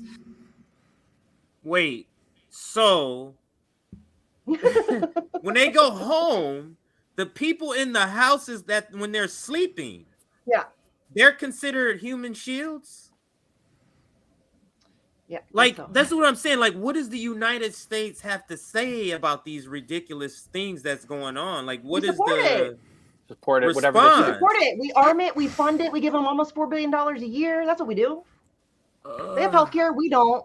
And more. I was hoping one of you say no. The U.S. said this, but none of you are saying really? that. You expected me to say yeah? No, Joe Biden I did not. I mean, Joe Biden said if Israel didn't exist, we'd invent it. Like it's a geopolitical toy for us. That's what all it is. That's it. Well, it's a vassal state. Yeah. In an oil-rich region. First state. You're paying rent to keep your missiles there. That's basically you're paying $4 billion in rent to keep your missiles in the region. Yeah. This includes anyone within a mile of any Hamas institution, which is literally all of the 2 million people who live there. Look, Hamas is the government of Gaza. Therefore, any civilian infrastructure is considered Hamas infrastructure, everything from transportation to healthcare. So anyone in the vicinity of those things or people can be killed with impunity. Even Israel's Minister of Defense confirmed that this is indeed their view, stating on May 18th that, quote, no person, area, or neighborhood in Gaza is immune from airstrikes. How is it in any way acceptable that Israel can categorize every human being in Gaza a legitimate target? And if you take Israel's logic far enough, they could kill everyone in Gaza, and it would be justified. Isn't that what they're doing right now, everybody? Yeah. Yes. Yep. This is why Hamas was created. Of course. This is why Hamas was created. So they Point could do 3. This is exactly why. Now they can just label everything Hamas. Everybody's Hamas. And it's the big boogeyman. It's the scapegoat. And now we can just indiscriminately bomb whoever the fuck we want. Yeah, it's not working this time, though. No. It's not working. No. And Joe Biden in his 60 Minutes interview with his, yeah, we're America, man. We can handle both fronts. We're fine. If that is not hubris, I don't know. We can't even take care of our own fucking people. That is some famous last words right there, man. People are, no, that's not going to fly. Maui, really? You're going to tell the people of Lahaina that we can take care of these two wars, Joe? Really? I don't think that's going to play all that well, homie. Yeah, I mean, it's just so obscene. I mean, when you think about it, it's just so obscene that you have, and you know, just to add insult to injury, you have this senile old man who doesn't know where he is saying, we're the most powerful country in the history of the world. Of course, we can finance 2 world wars at the same time. We can't extend the child tax credit. We can't get the people of Maui more than $700 per household, even as, you know, Vanguard is, you know, trying to buy up their fucking burnt front lawn. But no, we can finance both Israel and Ukraine. I mean, you know, listen, one of the truest statements ever spoken on our show was by our friend Anis Shivani, who came on 2 years ago. It was before we were even on YouTube. I don't even know where this is. Probably in an audio podcast somewhere. Maybe we put it on YouTube. He said, you know, at a certain point, the country falls so far it becomes immoral to even root for the country's success anymore. And I think that's absolutely true. Like, I mean, this is just a despicable country that we're talking about. Oh yeah, we can finance the Ukraine war and the Israel war at the same time, but we can't give parents $10.50 a day for their kid. That's what the child tax credit is. The child tax credit's $300 UBI per child per month. $300 per month, right? So what is that? That's about $10 a day. We can't give a parent $10 a day to take care of their kid as a tax credit when we know that will cut child poverty in half. But we can fucking finance World War III on 2 fronts that aren't ours. At a certain point, you have to say, does this country deserve salvation? Does this country deserve redemption? No, it does not. No, it does not. I'm sorry. I agree. Point 4. If you accept Israel's definition of human shield, then you have to accept that Israel is using human shields as well. Armed Israeli soldiers are everywhere among civilian areas. Not only that, but their military bases are nestled in densely populated residential areas. For example, the Israeli Defense Forces' main headquarters is smack dab in the middle of a residential sector of Tel Aviv and a major shopping center. Does anyone accuse Israel of using human shields? In another example, the Israeli army broadcasts from a residential apartment tower with antennas on the roof. If Hamas leveled that building, does anyone doubt it would be deemed a war crime? What we have here is a double standard. Israel wants the human shield defense for them to be any civilian they kill. But for any civilian killed by Hamas, it's a war crime. You know, the purpose of international laws of war is to create a standard that's applied to all sides equally. But Israel and the United States have a different view, that the rules only apply to their enemies. Great. There's one more, and then we'll end here if there's any final comment. Now, there's more videos, but we're only gonna Point 4. This last one right here. If you accept Israel's definition of human shield, oops, let's play it now.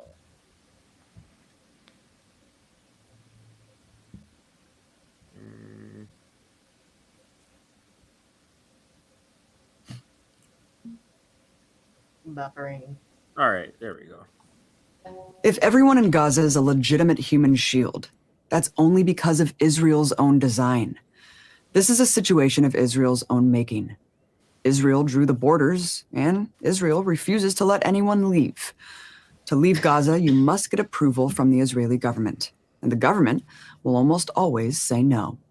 So what are people supposed to do who want to remove themselves from the carnage? They have literally nowhere to run and nowhere to hide. Israel has made Gaza, in every sense of the term, an open-air prison. They trap 2 million civilians in this tiny strip of land. Then they bomb their neighborhoods and say, well, they shouldn't have been there. The mountain of civilian dead has to be looked at through the perspective of the Israeli blockade and the inability of anyone to escape. Resistance forces in Gaza have nowhere else to go to. Gaza's self-defense capabilities are confined to this heavily populated area.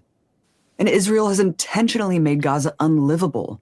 The only way Gaza is able to exert pressure on Israel is by firing rockets. If they peacefully protest their conditions, they're massacred just the same. If they do nothing, Israel continues to blockade them, erode their living conditions, while ethnically cleansing the rest of their land. Israel has made it so the only leverage Gaza has to get any change is using the one weapon it has. Besides, Gaza has the right to self-defense under international law. And contrary to what Israel claims, the current round of fighting was started by Israel, not Hamas, when they deployed criminal violence against Al-Aqsa and Sheikh Jarrah. And right at the outset, on May 12th, Hamas offered a ceasefire to Israel. Israel rejected it because they wanted to keep going, despite their rhetoric of only wanting the rockets to stop. So if Israel's going to keep bombing, Gaza has no choice but to fight back. And that in turn becomes the excuse for Israel massacring so-called human shields. And yeah, we're going to stop the videos there, but now we're not leaving the Palestinian topic, but you know, we're going to close. Can I just say one thing really quickly? Abby. Yeah, I did want to go around the table and see any last comments on the I just want to. I know that that's an older. Is this an older week. video or is this newer? This is older. 2021, okay. I think it's. Okay, so yeah, I'm just. Can we stop calling it an open air prison? It's a concentration camp. We need to call it what the fuck it is, because that that term I think is going to get a lot more. This open air prison thing. I understand that it is a concentration camp. The definition for a concentration camp. You ready? Here we go. A place where large numbers of people, especially political prisoners or members of persecuted minorities, are deliberately imprisoned in a relatively small area with inadequate facilities, sometimes to provide forced labor or to await mass execution. The term is most strongly associated with the several hundred camps established by the Nazis in Germany and occupied Europe in 1933, 1945. That it's a fucking concentration camp. That's what Gaza is. Period. Yeah, no, that's an important point. Look, the evolution of the terminology. I mean, before we were calling it an open air prison, we were calling it an apartheid state, right? I mean, and this is worse than that. It's worse than that, and people don't know that. You know, I referred to it as an apartheid state for a long time. Then I started calling it an open air prison, and then when Norm Finkelstein in the Jimmy Dore interview with Pasta, he called it what it is. I mean, you know, he's the authority on this. There's nobody who knows this issue better than he does, at least who's, you know, in our circles as much as he is. And yeah, that's absolutely what it is. There's absolutely no doubt about it. And I think you're right. It is important that we call it that because, you know, when people hear, you know, it's unequal, Palestinians are second-class citizens, right? That paints a picture. Right. It's like, you know, that's like the Starbelly Sneetches, right? It's like, oh yeah, this is not good, but is it our business to interfere? And you know what? You know, when you start talking about this in the terms that accurately describe it, that really much more effectively communicates the moral disgrace and the moral emergency that this is. I mean, the idea that they won't even let these people out by sea. Right. They won't. You can't even escape by water. It's like the old movie Escape from New York, where they all got put on Manhattan, and the waterways were mined, and you couldn't go anywhere. This is their actual reality. Yeah, of course, it's a concentration camp. But this, I think, is about to explode because Israel in its hubris, it seems like they're not going to back down. And the United States in its arrogance is not going to back down. And I think that the surrounding Arab nations with their own populations erupting in the streets and with these images circulating online in a way that they never would have in the past, where people are really seeing these atrocities, Iran said it through the UN. Hey, if you go ahead with this ground assault, we're going to have to intervene. There's already sniping between the Israeli forces and Hezbollah. I think these Arab countries come off the sidelines. I think you're looking at the opening rounds of World War III here. I was about to say I'm with Russell, but I can't say that last statement. I can't deny that the possibility of that last statement either. But I was agreeing with really what you're saying, and I think I would liken it to maybe Bull Connor today, that the Israel hubris is that, for 60 years, the terror of Jim Crow apartheid was horrific. But if you ask white Southerners, they say it's peaceful. Everybody has a plan. It's not so bad over here. These are outside agitators. But what Bull Connor did for the world with the hoses and all that showed the world exactly who they were. And I think what you're seeing right now in Israel, they're showing the world exactly who they are, which has been so hidden for so long. And the last thing I'll say is that this comes off the heels of what I would call prepping, which is in July, that there was a resolution that all but 9 members of Congress signed. And 2 of the 3 parts of that resolution, one was to say the state of Israel is not a racist or apartheid state. They had to sign that resolution. And the third part of that resolution, and this is most relevant, is the United States will always be a staunch partner and supporter of Israel. Now think about that. All but 98% of Congress people signed this, Republican and Democrat, to say another country will support them no matter what. And now we're only a couple months later, and that resolution is governing who is speaking out and who is not. That is a fantastic point to put a button on that segment. I think I'll start using that. I don't know if anybody else uses that. Or maybe I'll come up with something more manly than a button. But let's, think of it as the poker button. There we go. Let's move right into the next segment. So a lot of this is a lot of overlapping Palestine, corruption, U.S. empires, a lot of overlapping with these topics. But let's move to the Janet Yellen. This will be a little bit of a shorter topic. A shorter segment. Because it's a very short video, less than a minute. But this is Janet Yellen essentially saying, being asked, do we have the United States afford another war? And she's saying, yeah, of course. I think the answer to that is yes. And I'm sure everybody has seen this, because I think I've seen at least 2 of your tweets on this. But let's play and react. I'll play the whole thing since it's only 42 seconds. In terms of what this all means, Paul Tudor-Jones, the famed investor, was on CNBC this week, and he said, "This is the most threatening and challenging geopolitical environment that I've ever seen.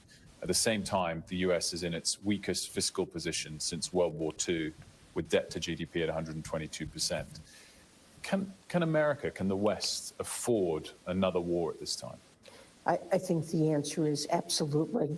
America.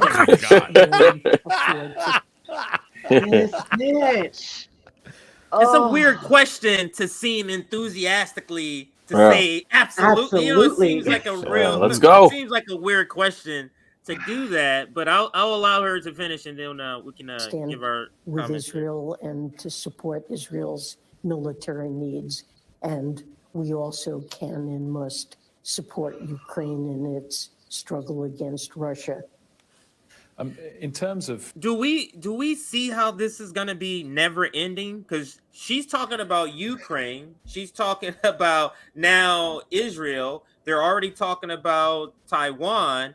We're over in Somalia, we're over in Syria, and I'm just naming a handful of places. Exactly. Where are we not? But what say all of you? And I'll start with Misty. Can you tell I needed to go off? What say you? I think this is I would say this is in your wheelhouse of rants. So what say you about this video? What say you about what Janet is saying here? I say fuck this bitch. That's what I say. I mean, it is sorry, to what? We didn't expect that from you, Misty. A little A little shocked. Give us a second. We need to recover. Sharon I'm it. incredibly predictable on these issues, y'all. I mean, I guess, or you could just say consistent. She's a psychopath, and I am so tired of these absolute ass clowns. We cannot. No, we can. Can we afford it? Okay, sure. I'm sure that y'all can afford some shit. You get to create the money, so you can just do whatever the fuck you want, right? But I have first of all, I have absolutely zero interest as an American citizen having my tax dollars spent to support Ukraine or Israel. Fuck them both. Sorry, fuck them both.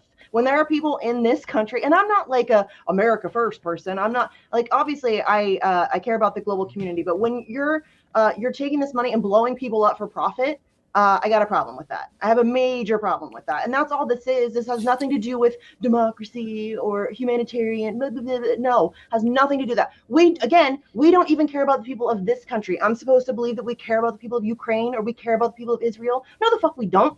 We care about using those people as cannon fodder to line the pockets of the military-industrial complex. That's what we care about. And it's disgusting. I'm sick of seeing it. I'm so tired of it. I'm tired of people pretending like that's not what's going on here. As Julian Assange said, the goal is not a successful war. The goal is an endless war, because this is how they launder money. And it's gross. I can't think of anything more disgusting than blowing people up for profit. It's just beyond my ability to comprehend. It's the year of our Lord, 2023, and we are still blowing people up for profit. Like, it is astonishing to me that anybody's okay with the system that we have. Our economy is completely centered around death and destruction, and yet nobody gives a fuck. Well, people give a fuck, but not enough people give a fuck. And it's just like, I want to reach through the screen and throat punch this bitch. Like, it's just the level of psychopathy that it takes to say the shit that they say out loud on a regular basis, as if it's just, it is a game to them. It's a game to them. And it's infuriating to me. Can you tell? It's infuriating. It's the only appropriate reaction. She's not talking to us. She's talking to CNBC. Right. She's talking to the anchors over there. She's talking to Jim Cramer. So the Jim Cramer will go on the air tonight and say, you know what? Janet Yellen says we're okay. I think you should put your money into Northrop Grumman right now. That's right. That's who that's for. It's not for us. And on that score, I'll tell you, the market should be panicked, right? It should be panicked.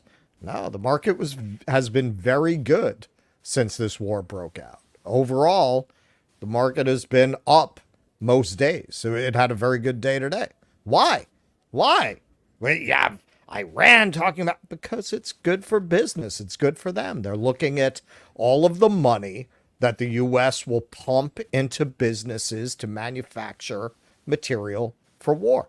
Wall Street loves this. That's who she's talking to. Yeah, absolutely. That's it. And, I guess I'll just add, I'll just restate what I said earlier. How do you root for this country at this point? How do you watch that and root for this country to succeed? How? It's impossible for me. And I'll take this a step further, and this might be a controversial thing to say here, but Pasta put us on the spot when we were on the Jimmy Dore show and asked is Donald Trump the lesser evil? And this is why I say he absolutely is. I saw that, yeah.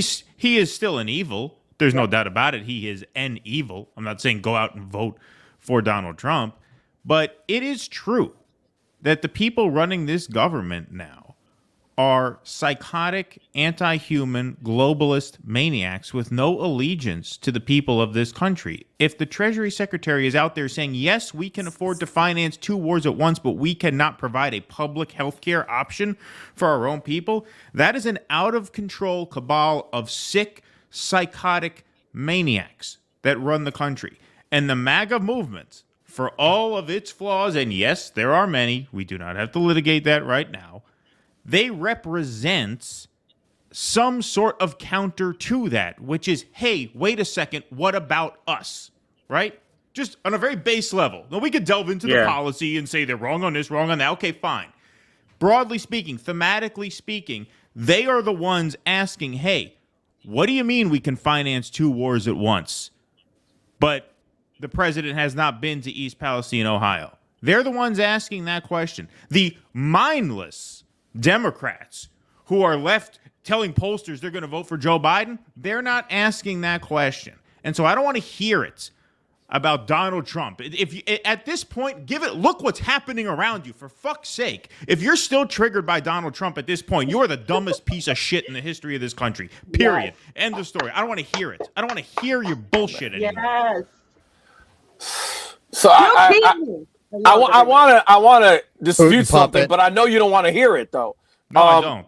Yeah, I know, but I just I was clear on that. Yeah, you were, but I gotta reframe something. I gotta reframe something because I do reject any kind of. I hear a lot with Trump's less anti-war, and I do actually reject. He was dropping bombs crazily, and I reject that some of these right wingers who pose as war. I believe.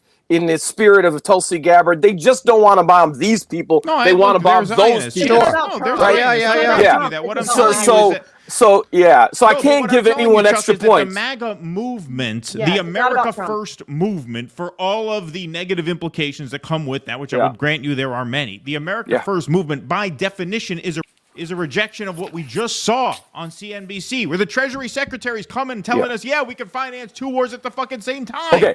I guess I'm saying tax credit expire. That is a cabal of anti-human lunatics that is running the country and running the world into hell now. And here's the how MAGA I would movement represents some resistance to that. You could call it misdirected. You could call it misguided. You could even call it bigoted in some factions. It is a resistance. Well, it to is. that. There's no question. There's no question. It's white supremacist. We are on a road to hell. The world will not be here much longer if Jake Sullivan and Janet Yellen and Antony Blinken are running this country. This is an emergency situation right now. We don't agree. We don't disagree on any of that. Let me just do my reframing. My reframing is this. Nitpick. Oh well, the Trump's not really this or that. I'm not saying. I'm not. Well, let me just say. Let me just state it.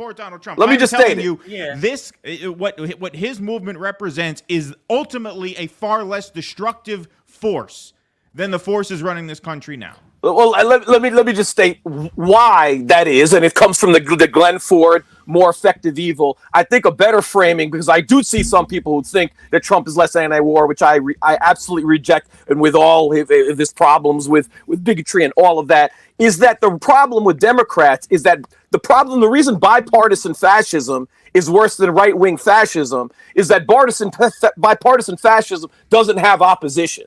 That's the real problem. So that when a Democrat takes the same exact fascist point of view as a Republican, the streets aren't filled. When I covered those streets when Trump was president and there was a fascist law, the streets were filled with people. When Joe Biden did the same law, whether it was immigration, whether it was policing, what have you, people didn't come out. So I'm just saying, it's not that I so much disagree with you. I would just like to reframe it as bipartisan fascism lacks the resistance necessary to fight it. And that's the reason why Democrats are often the more effective evil. Okay, great, cool. All right, let me say this a little calmer and a little slower now that I had a chance to catch Is that fair? Okay? I like Ranty Keaton. No, but what I would say is that, look, when we were presented a choice in 2020 between Trump and Biden, conventional wisdom is that Biden represented managed, slow decline, and Trump represented this accelerated road to hell. Turns out that's the exact opposite. Trump is the managed decline. Trump is the slower paced version of imperial collapse. We're not even talking imperial collapse now. We are talking a road to hell. We are on it at 1,000 miles an hour with this insane gang of anti-human lunatics steering the ship. And anybody at this point who is more afraid of Donald Trump than Joe Biden, and I suspect that includes Dr. Cornel West, anybody who's more afraid of Donald Trump than Joe Biden now is just not a serious person. Agreed.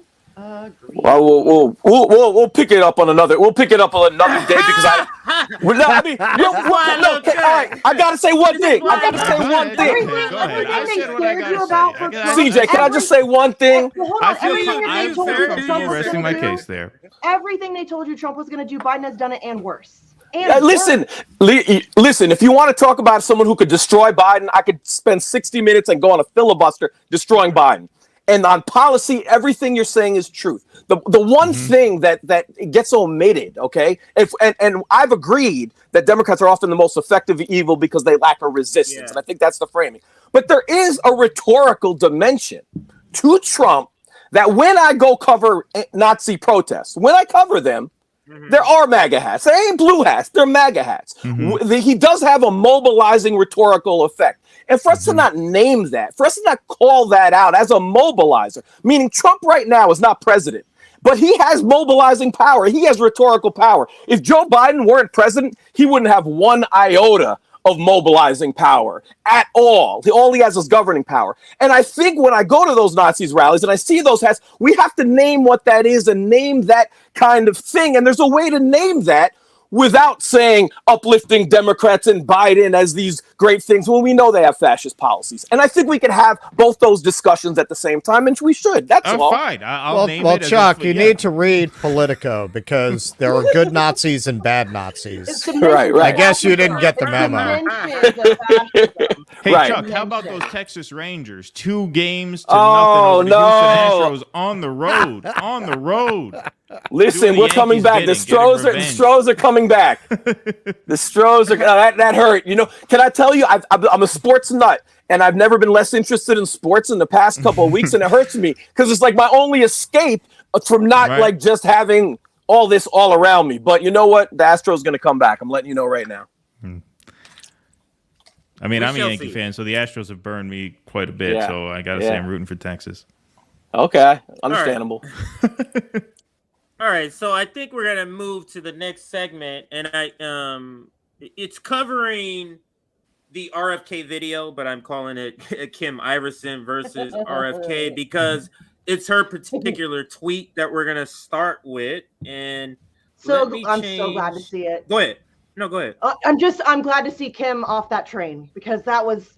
Yeah, that's relieving. That is a relief. It's really hard for me to watch people I love and care about fall for his bullshit.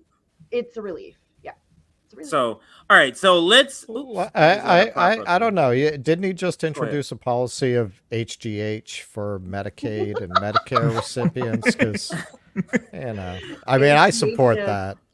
I support that. I mean, he's pretty ripped. Steroids for everyone. You get steroids. You get steroids. All right. So let me blow this up a little bit for the seeing impaired, and that is me.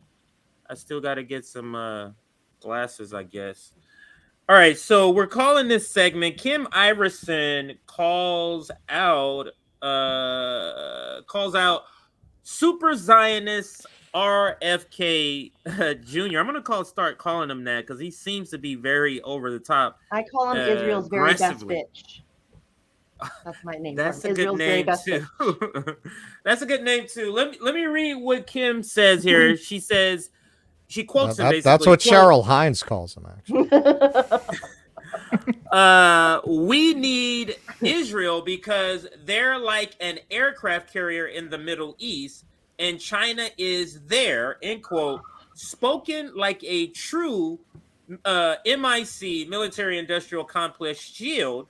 He literally uses military talking points. And what Kim is referring to is this video here. And I would say it kind of went viral. I saw you guys' coverage on it, and a lot of people in this space have covered it. And of course, we're not going to watch the entire 9 minutes, but I did want to watch a little bit of it, maybe 3 or 4 minutes of it, and kind of listen to him go unhinged. Now, before we get into the video, I'm curious to hear everybody's take on why do you think he's doing this when he clearly knows he's not going to win either through the Democratic Party because they're holding him, squashing his candidacy, or him going through as an independent. So what is the incentive? He's a lifelong Zionist. This is just who he is. I don't think it's politically motivated at all. Probably some. I think obviously he wants that donor money, and he wants to, it's a whole thing. He wants to be accepted by the club, right? He's a fucking Kennedy. He's a fucking Kennedy. Okay. But yeah, he's a lifelong Zionist. His whole family. This is just who he is. I don't think people need to look for like ulterior motives. This is just who the guy is. Sorry if that hurts your feelings, but dude supports genocide. Sorry. The people that support him try to look for some outside reason so they can go. It's because of that, guys. That's the reason. So it's okay that if I still support him, but it's making it harder and harder. And one of which is Kim Iversen, because she didn't unendorse him when he first was supporting Israel. He this is like his 7th week of just being terrible. Now, because this latest attack on the Gaza Strip in Gaza, now she's come out because of his rhetoric and said, yeah, this is too much for me. But let's listen to a little bit of what he said, and I'll let everybody chime in here. My position, first of all, I'm not, I wouldn't describe myself. I'm anti-war. Everybody's anti-war. But there's wars that are not wars of choice. And those kind of wars anti-war, but here's 3 I support. They're all That's happening what I was right now. just about to say. This is a new lane. This is a new lane where I'm anti-war, just for not in the current wars that's going on. Just this one as a treat. Just this one as a treat. Come on, guys. Everybody needs a little war. Just one. I'm pro-vaccine, except for all the ones that exist. That's essentially what he's saying here. Let's listen and see the rest of this nonsense. But there's wars that are not wars of choice. And those kind of wars are like World War II. We were attacked at Pearl Harbor, and we need to respond. The Ukraine war is a war of choice. We shouldn't be in it. And we look for wars of choice. What's happening in Israel is not a war of choice. I support Israel, and I'll tell you why. Israel is our oldest partner for 75 years. It's been our lead partner. It is critical to American national security in the Mideast. It's the only democracy in the Mideast. Why is this so critical? Oh my God. Why is He's it honest. so critical that we have this ally? And everybody knows that clip of Joe Biden. If Israel didn't exist, we would have to invent one. That's actually what Israel is an We did invent it. I mean, We invented it. Right. Genius. Right. Not a whole Now, lot. The Hey, British did. Go The take British that did. land. The Oh, British, the people that's living Well, there. the That's too West. Yeah, bad. Get that's rid what of he them. means. Like, it's what the fuck? What the fuck? It's like living in crazy so town. let's get back into a little more of it, and let's see if he triggers us some more. And it has served a purpose for it. It's almost like an aircraft carrier in the Mideast for us. And the So alliance gross. is so close. So gross. It's completely surrounded by nations that are not only hostile to Israel, but a lot of them are hostile to the United States. The biggest oil producers in the world, Iran, which is in league with China. And in league, Iran now controls Venezuela. Hezbollah is in Venezuela. The Iranian fleet is in Venezuela. Oh my God. If Israel disappears, which is the ambition of Iran, the ambition of Hamas, we would lose our beachhead in the Mideast. So it's not about the people? No. Dude, Well, we can appreciate his honesty. I mean, RFK Jr. is absolutely psychotic. If we could all agree on that principle, that he's a sociopath, if we could agree on that, after we move past that, you have to thank him for being his honesty, because what he just did is articulate what we always say all the time, and then we're dismissed. That is for geopolitical reasons. That's for military reasons. And he's basically saying, yeah, for these military reasons, I'm cool with genocide. And he's kind of saying it out loud. And that's what we're seeing a little bit more and more. We're pushing point to brutal honesty. Yeah. God, what a scumbag. What a fucking scumbag. You support, the people support this dude? Oh my God. It hurts my brain. It hurts my Dude, brain. they won't stop. I know. keep I know. thinking, because every time we slam RFK on the show, I keep thinking, come on, man, people have to have moved on. And to be fair, most people have. Most have. A lot of people have. Most our have. space. But you got some Yeah. people who, man, it does not I'm not matter trying to what pile on him. Really is. crazy It's a- shit it's a flies Trump out of his thing. mouth. It's a Trump Has thing. He can go Pasta shoot people in moved Fifth on? Avenue and be fine. Does I don't- anybody know, has Pasta kind of moved I on don't from know. him? Yes, he honestly, has. Oh yeah, Yeah, yeah. yeah. To his That's credit, good. he That's- very that publicly is good to announced know. that. No, Pasta's the one who forced me to endorse Donald Trump on the Jimmy Dore show. So yeah, Pasta's Pasta's off the RFK. I've been avoiding that Pasta bullied me into endorsing Trump. I have to be MAGA now because of Pasta. He bullied me into it. We got to get the red hats. He cucked me. He cucked me for Trump. No, I've just been avoiding this conversation, like this topic with Pasta. Like when I talk to him, we don't talk about this because it is such a point of contention, and it was so hard for me to watch him fall for this because it's so frustrating, especially because he's and I should be talking about him when he's not here, but I love him so much. It was frustrating to watch this, and because he is the election integrity guy, he knew he had no chance of winning anyway. So why on earth would you support this absolute douche canoe who's out here supporting literal genocide? Look, I think psychologically. Sorry, Misty, I didn't mean to cut you off. No, it's fine. I rant too much, so it's no, it's okay. I wanted to, because I think psychologically it's easier to compartmentalize someone's position when it's not literally blowing up in your face. I know, but and now that it's blowing up in his face. That's another thing that pissed me off, though. The whole it's just one issue. No, it's fucking not. It's fucking not. So many things. The surveillance state. Who do you think runs that shit? Israel. It's all the software, police state. The police state. Where do you think our cops get trained? By Israel. Like this impacts so many. It impacts not just Israel, Palestine. It impacts Syria. It impacts Iran. It impacts Lebanon. We're really going to ignore all of those things because it's just one issue. No, oh my god.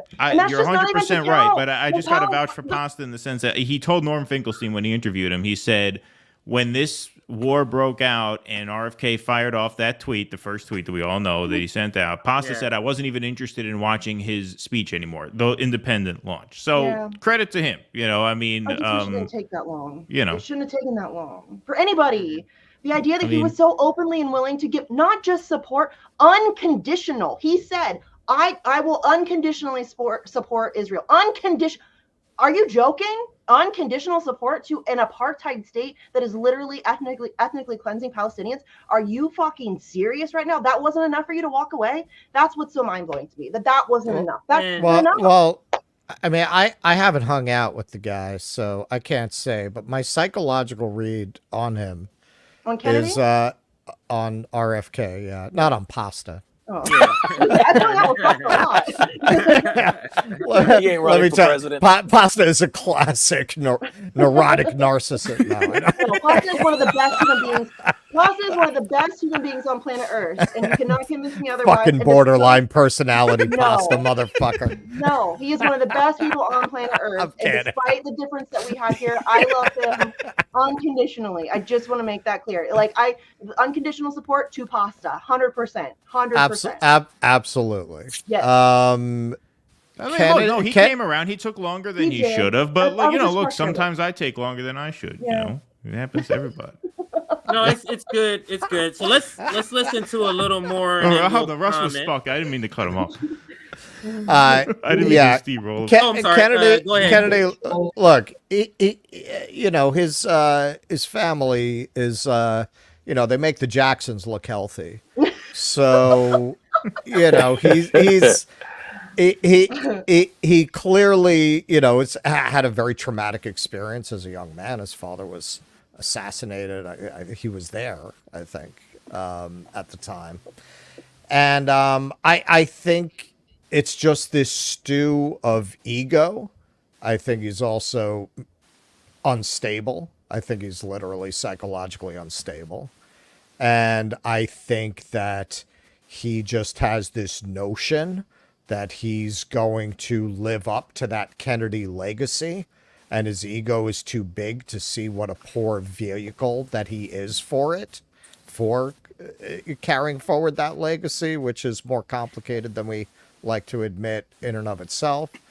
And he's too crazy to just admit to himself, like, he shouldn't be doing this. He wants to be his father desperately, and he's not in any way, shape, or form. He reminds me, my father, my uncle, my father, my uncle, my father, my uncle. Every other word. Every other word is my father, my uncle. Exactly. Yeah. And then the things that come out of his mouth.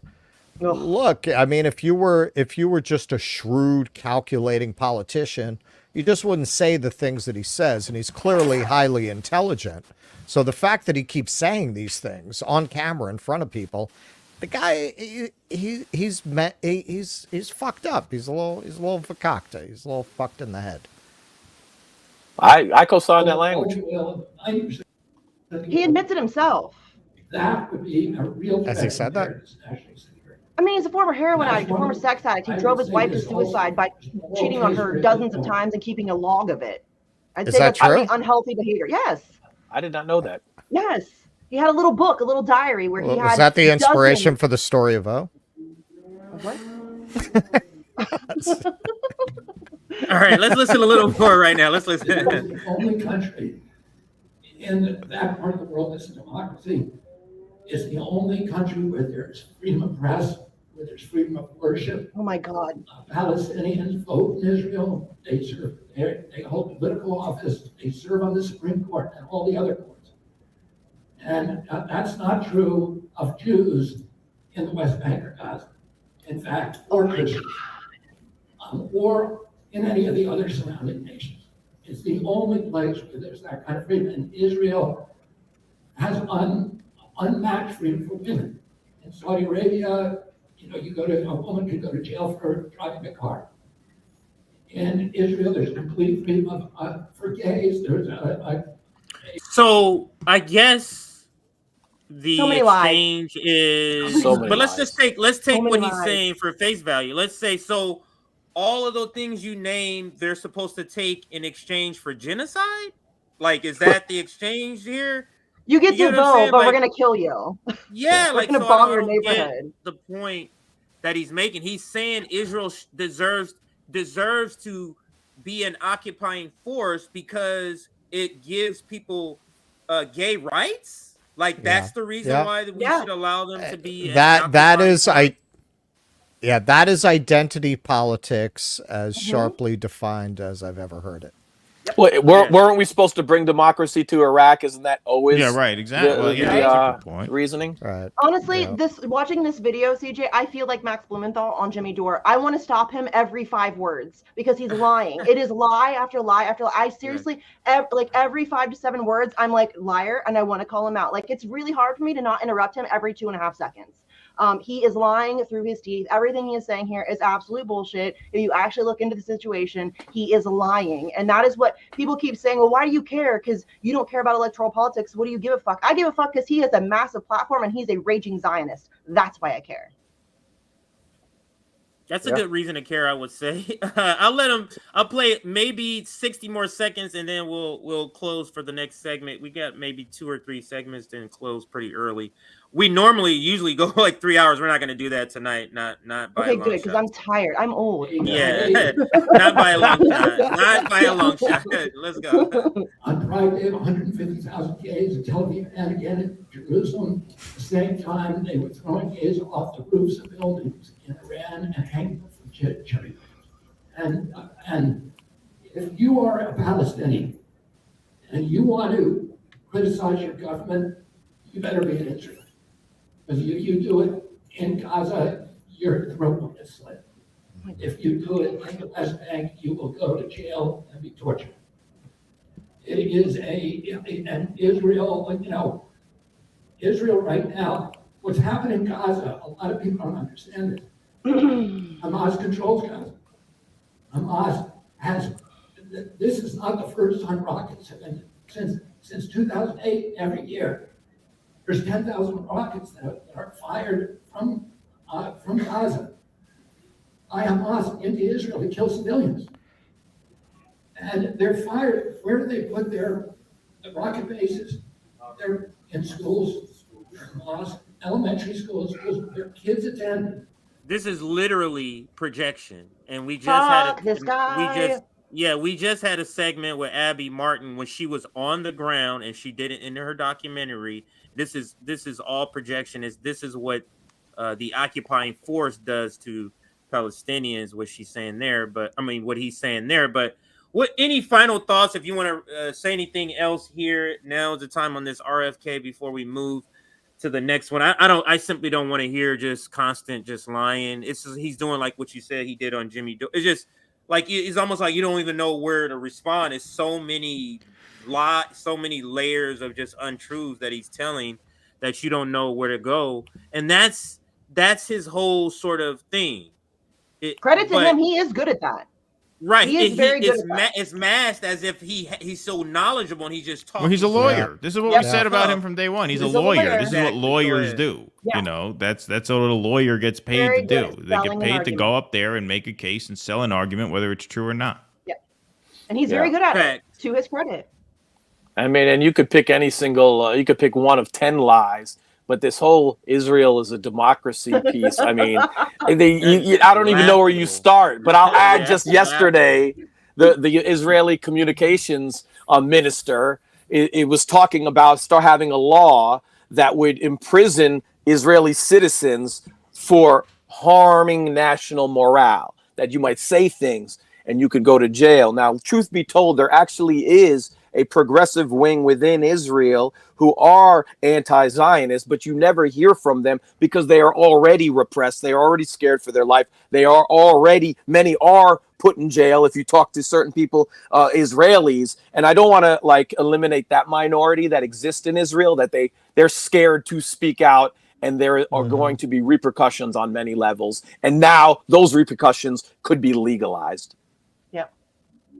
Yeah. There's so many lies and all of that like my brain is racing right now with all of the lies that he just told. Like, oh, if you speak up against your government in the West Bank, you'll just get your throat. Do you know what they do to Palestinian children? Do you know in jail? When they send kids to jail, they jail kids on a regular fucking basis. Really? You're going to talk about, I mean, I'm not saying Hamas doesn't do terrible things. Of course they do. Also, Israeli controlled. Right. So people keep saying, you need to condemn Hamas. Well, I already have. I've condemned Israel. Same fucking thing. The same picture. It's the same fucking picture. Right. It's all a giant. This is what people don't understand is that it's all a giant Israeli op. The whole thing is an Israeli op. Right. Right. You know, they act as if as if there's some autonomy here, right? And there just isn't. No. Well, you know, we were talking offline about the censorship thing. We've been talking a lot about how they're really going to crack down because of this, and then I've been looking at how they're losing control of the narrative already. Like really, I've been very surprised by how much the headlines are talking about the conditions in Gaza. I really, 10 years ago, you wouldn't have even heard about it. No, they wouldn't have even told you about it. It's definitely turned. However, because I do believe this is going to erupt into a wider war, that's when you're going to get the real censorship, because that's going to turn into that speaking out against World War I. They're already prepping for conditions that. Where they're just going to they have been down. I've been screaming about it for fucking years. Yes, this is what they've been building. Right. Like they could turn around. I mean, we talk about Rumbles, the lifeboat. I mean, they could just shut it down. And like, not to open up an old can of worms, but who accelerated us in this direction? It's the Biden. And by Biden, I don't mean Biden. I mean Anthony Blinken, Jake Sullivan, Janet Yellen, people that we don't. Lloyd Austin, and the people behind them who we don't know. That's exactly right. Yeah. All right, I think we can close that one and move to this final segment. This is the last segment. I just checked to make sure. This is the last segment here. It's kind of fitting. It's still on topic of Palestine. A lot of our segments have kind of touched upon that. But this is from this perspective because, or let me explain what I thought I had something set up here for them, but I do not. Do I? Yes. So are we doing the Nebraska funeral worker fired after using sex doll of dead man? No. That sounds like a fun one. Why don't we do that? Oh my God, what a headline! just end on a lighter note today. Wow, I'm gonna look that we should bookmark that for Wednesday. But this is also in and on sort of a lighter than what we've been talking about, because this headline here says squad reps blasted for calling for a ceasefire following Hamas attack on Israel. Now, this is kind of a week-old story, but I'm showing you the headline to help me preface this story, and that is progressive except for Palestine pretend to be pro-Palestine right now. And because what I noticed, I started seeing some tweets. I'm like, wait a minute, you guys just a few days ago were all tweeting and calling out people racists and bigots for being pro-Palestine. That's what all the Jamal Bowmans, the AOCs, the Ilhan Omars, they were all calling out people for this. But now I'm seeing an influx of a lot of tweets, and I'll bring it up in a second. A lot of tweets that now are on the opposite side, where they're kind of saying, yeah, we got to do this for the Palestinians. And I'm like, what the hell is going on here? So I wanted to do this segment and see if any of you noticed any of these tweets also. And we'll start here. Let me go all the way to the bottom and start with, of course, to start with AOC here. And I'll read it. I'll just kind of go through them. Humans can only survive without water for about 3 days. Gaza has run dry. The blockade on water, food, and electricity is an indiscriminate collective punishment and crime. It is cruel and unjust to have millions of people in Gaza, nearly half children. It must end now. Now, when she voted for funding, when she voted for funding for Israel, did she give a caveat? None of this money can go to do anything to kids.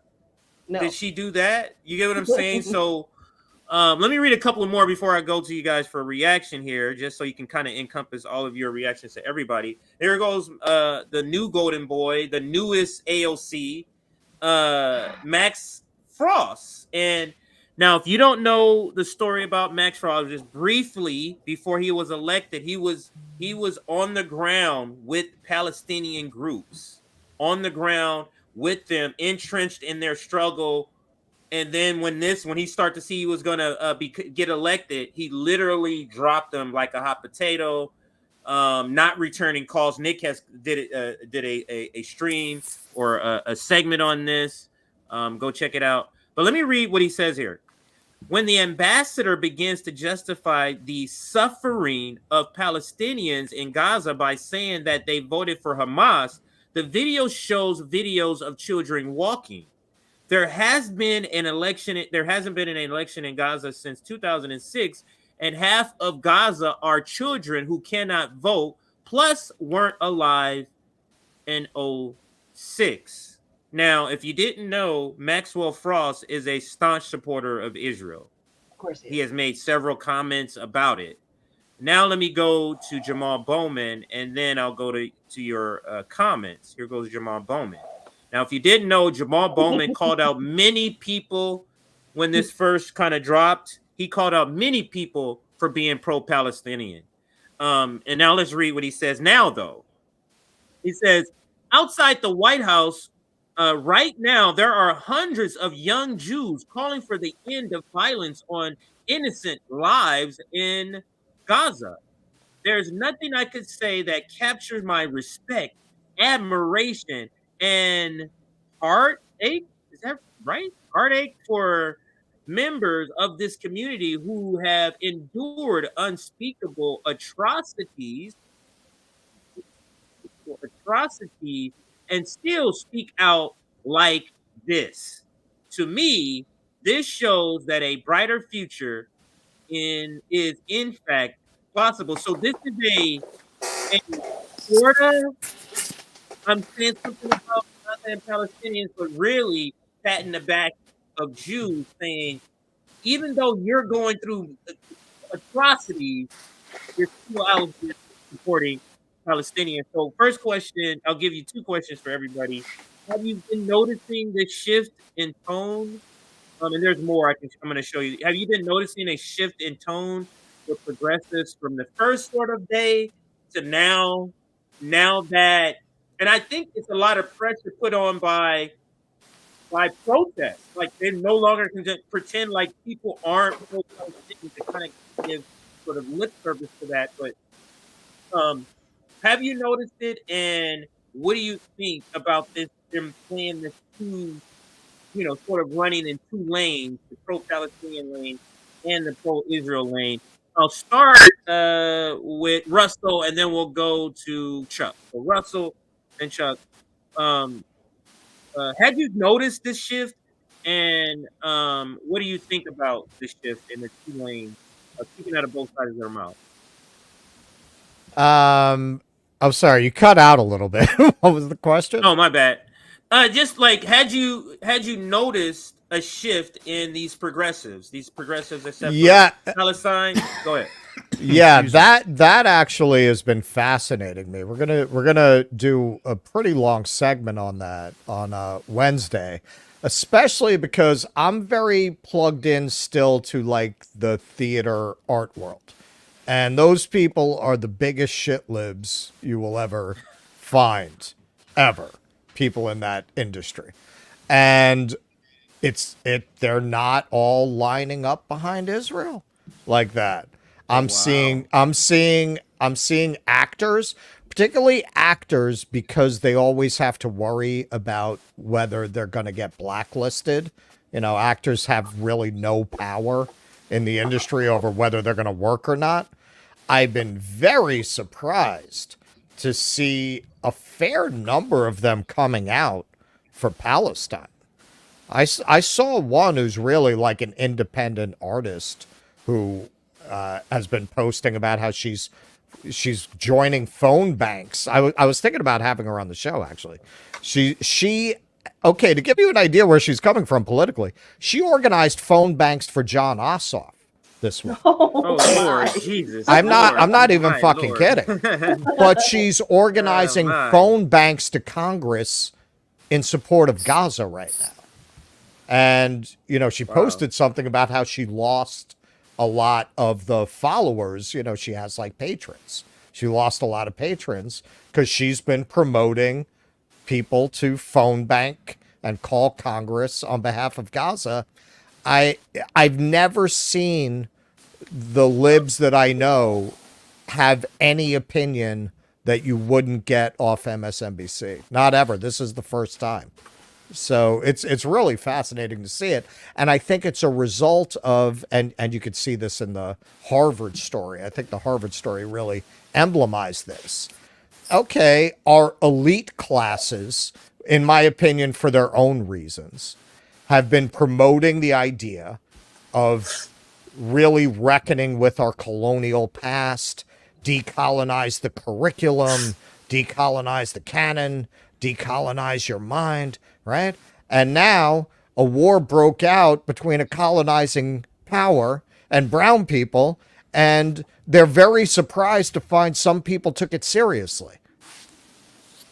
That you can't tell people for at least the last 10 years, particularly at elite universities, that the Western colonizing powers are evil and they oppress brown people who are mostly defenseless to fight them off, and then have a situation like this erupt and expect them all to be, I stand with Israel.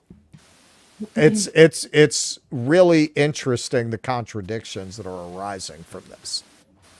Yeah, it is, but I think it's an illustration of movement politics leading electoral politics. You know, politicians are going to pander, and when it comes to Palestine, maybe all but two have had consistency. Cori Bush and Rashida Tlaib has had a measure of consistency, and I think just about everybody else has not. And what I do is I take that as a win for the activists. I take that a win for the incredible protests that are happening all day Saturday. All, not just in America, all over the world. My heart on Sunday, my heart swelled when I saw thousands in the street come out at a pro-Palestinian protest to call out. You don't think they see that too? You don't think they see people all around the world? And then on top, Bowman's comments come after Jews came out today.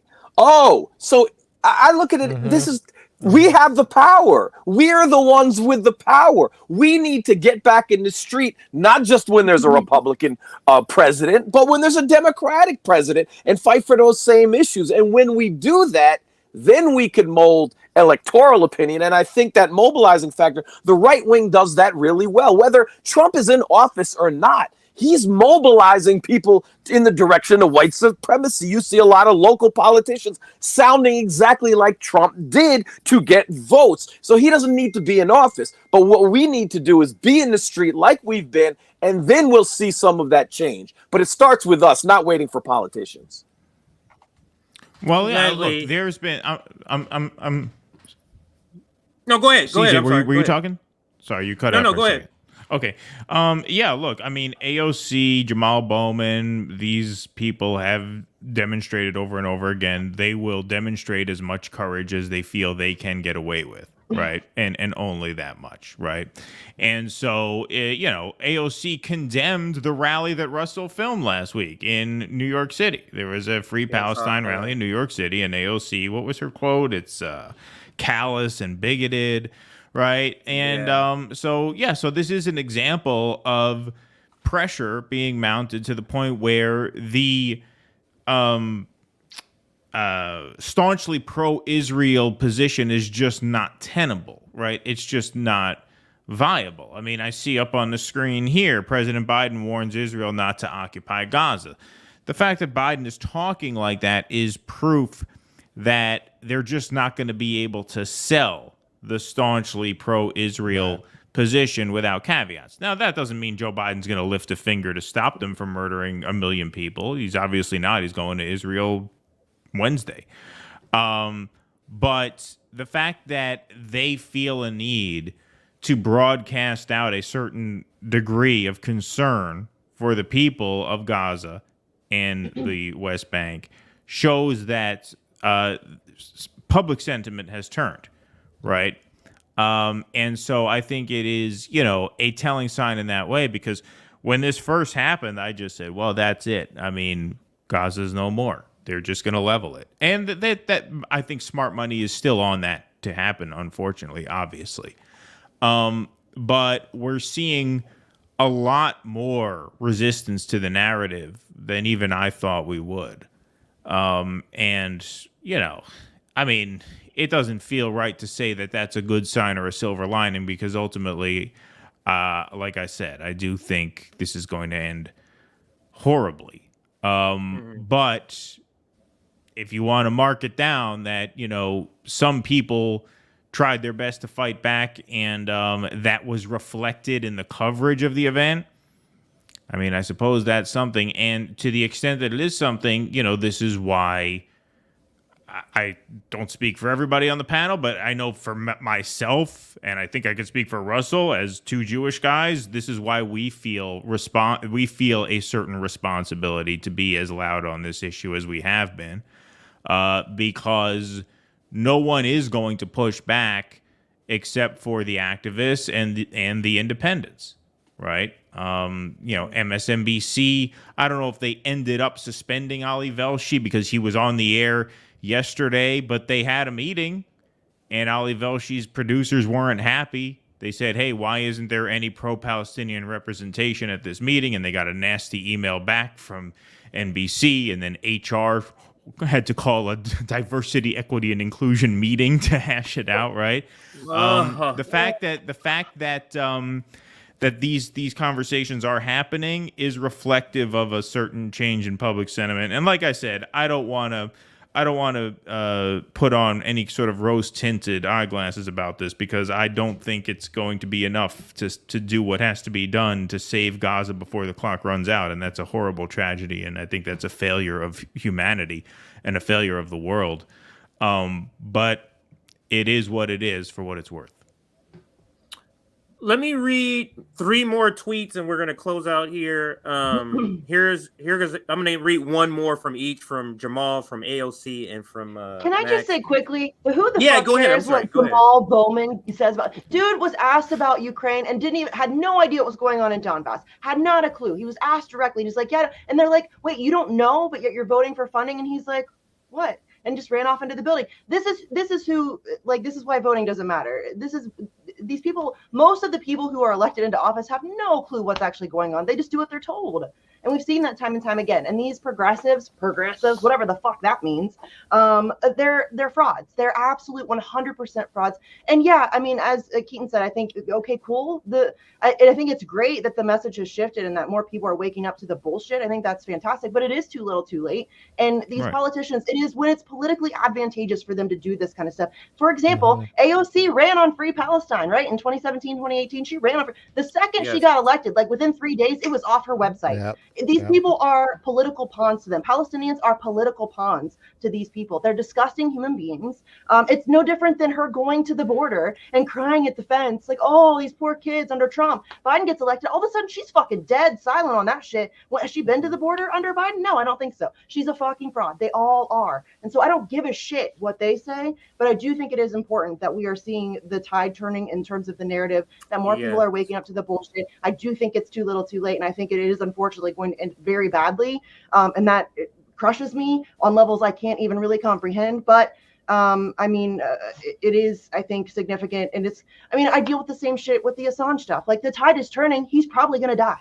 Right, exactly. And yeah, that's a good point, Misty. And just so I make sure everybody knows where I'm coming from, I don't think their rhetoric is anything to give them credit for. I think it is an indicator of public sentiment. Yeah.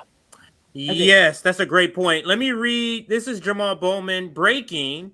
President Biden warns Israel not to occupy Gaza. While Biden stands with Israel against Hamas, he still says on 60 Minutes that a new occupation of Gaza would be a big mistake. Millions of voices standing up for humanity are being heard. Keep going. It's like rhetoric is enough, is what he's basically trying to say here. And here's Max. It's an election year too. We're in an election cycle. Facts. And let me read this one from Max Frost. He tweets an article from Politico, and that title of the article is "Progressive Lawmakers Write Biden to," this is the strongly worded letter, "write Biden to express deep concern over Israel's coming Gaza campaign." Did you feel it when I read it? And let me read what he says here. Here goes Max. "I joined with many of my colleagues in a letter to the administration to push for adherence to the international law plus food and water to Gaza. We believe that pushing back Hamas and rescuing hostages is important. We also believe that bombing innocent Palestinians in Gaza is not security." Now, this is essentially what progressives, except for Palestinians, do. Now, what these elected ones do, they vote for it, and then they go, "What are you doing, crazy guy? What are you doing, crazy guy, that I gave a gun and a bunch of bullets? What are you doing to those people?" You get what I'm saying? It's like, it's a little too late. You've already given this madman all of this money. Go ahead. I'm sorry. Go ahead. They only speak on it when something pops off like this. Where were you for I mean, obviously this dude's new to the scene, but the only time they ever speak is when something pops off. Where were you? This has been going on for fucking decades. Yeah. If you only speak up when Hamas actually fights back, then there's a problem with you, because Israel's been killing kids all fucking year.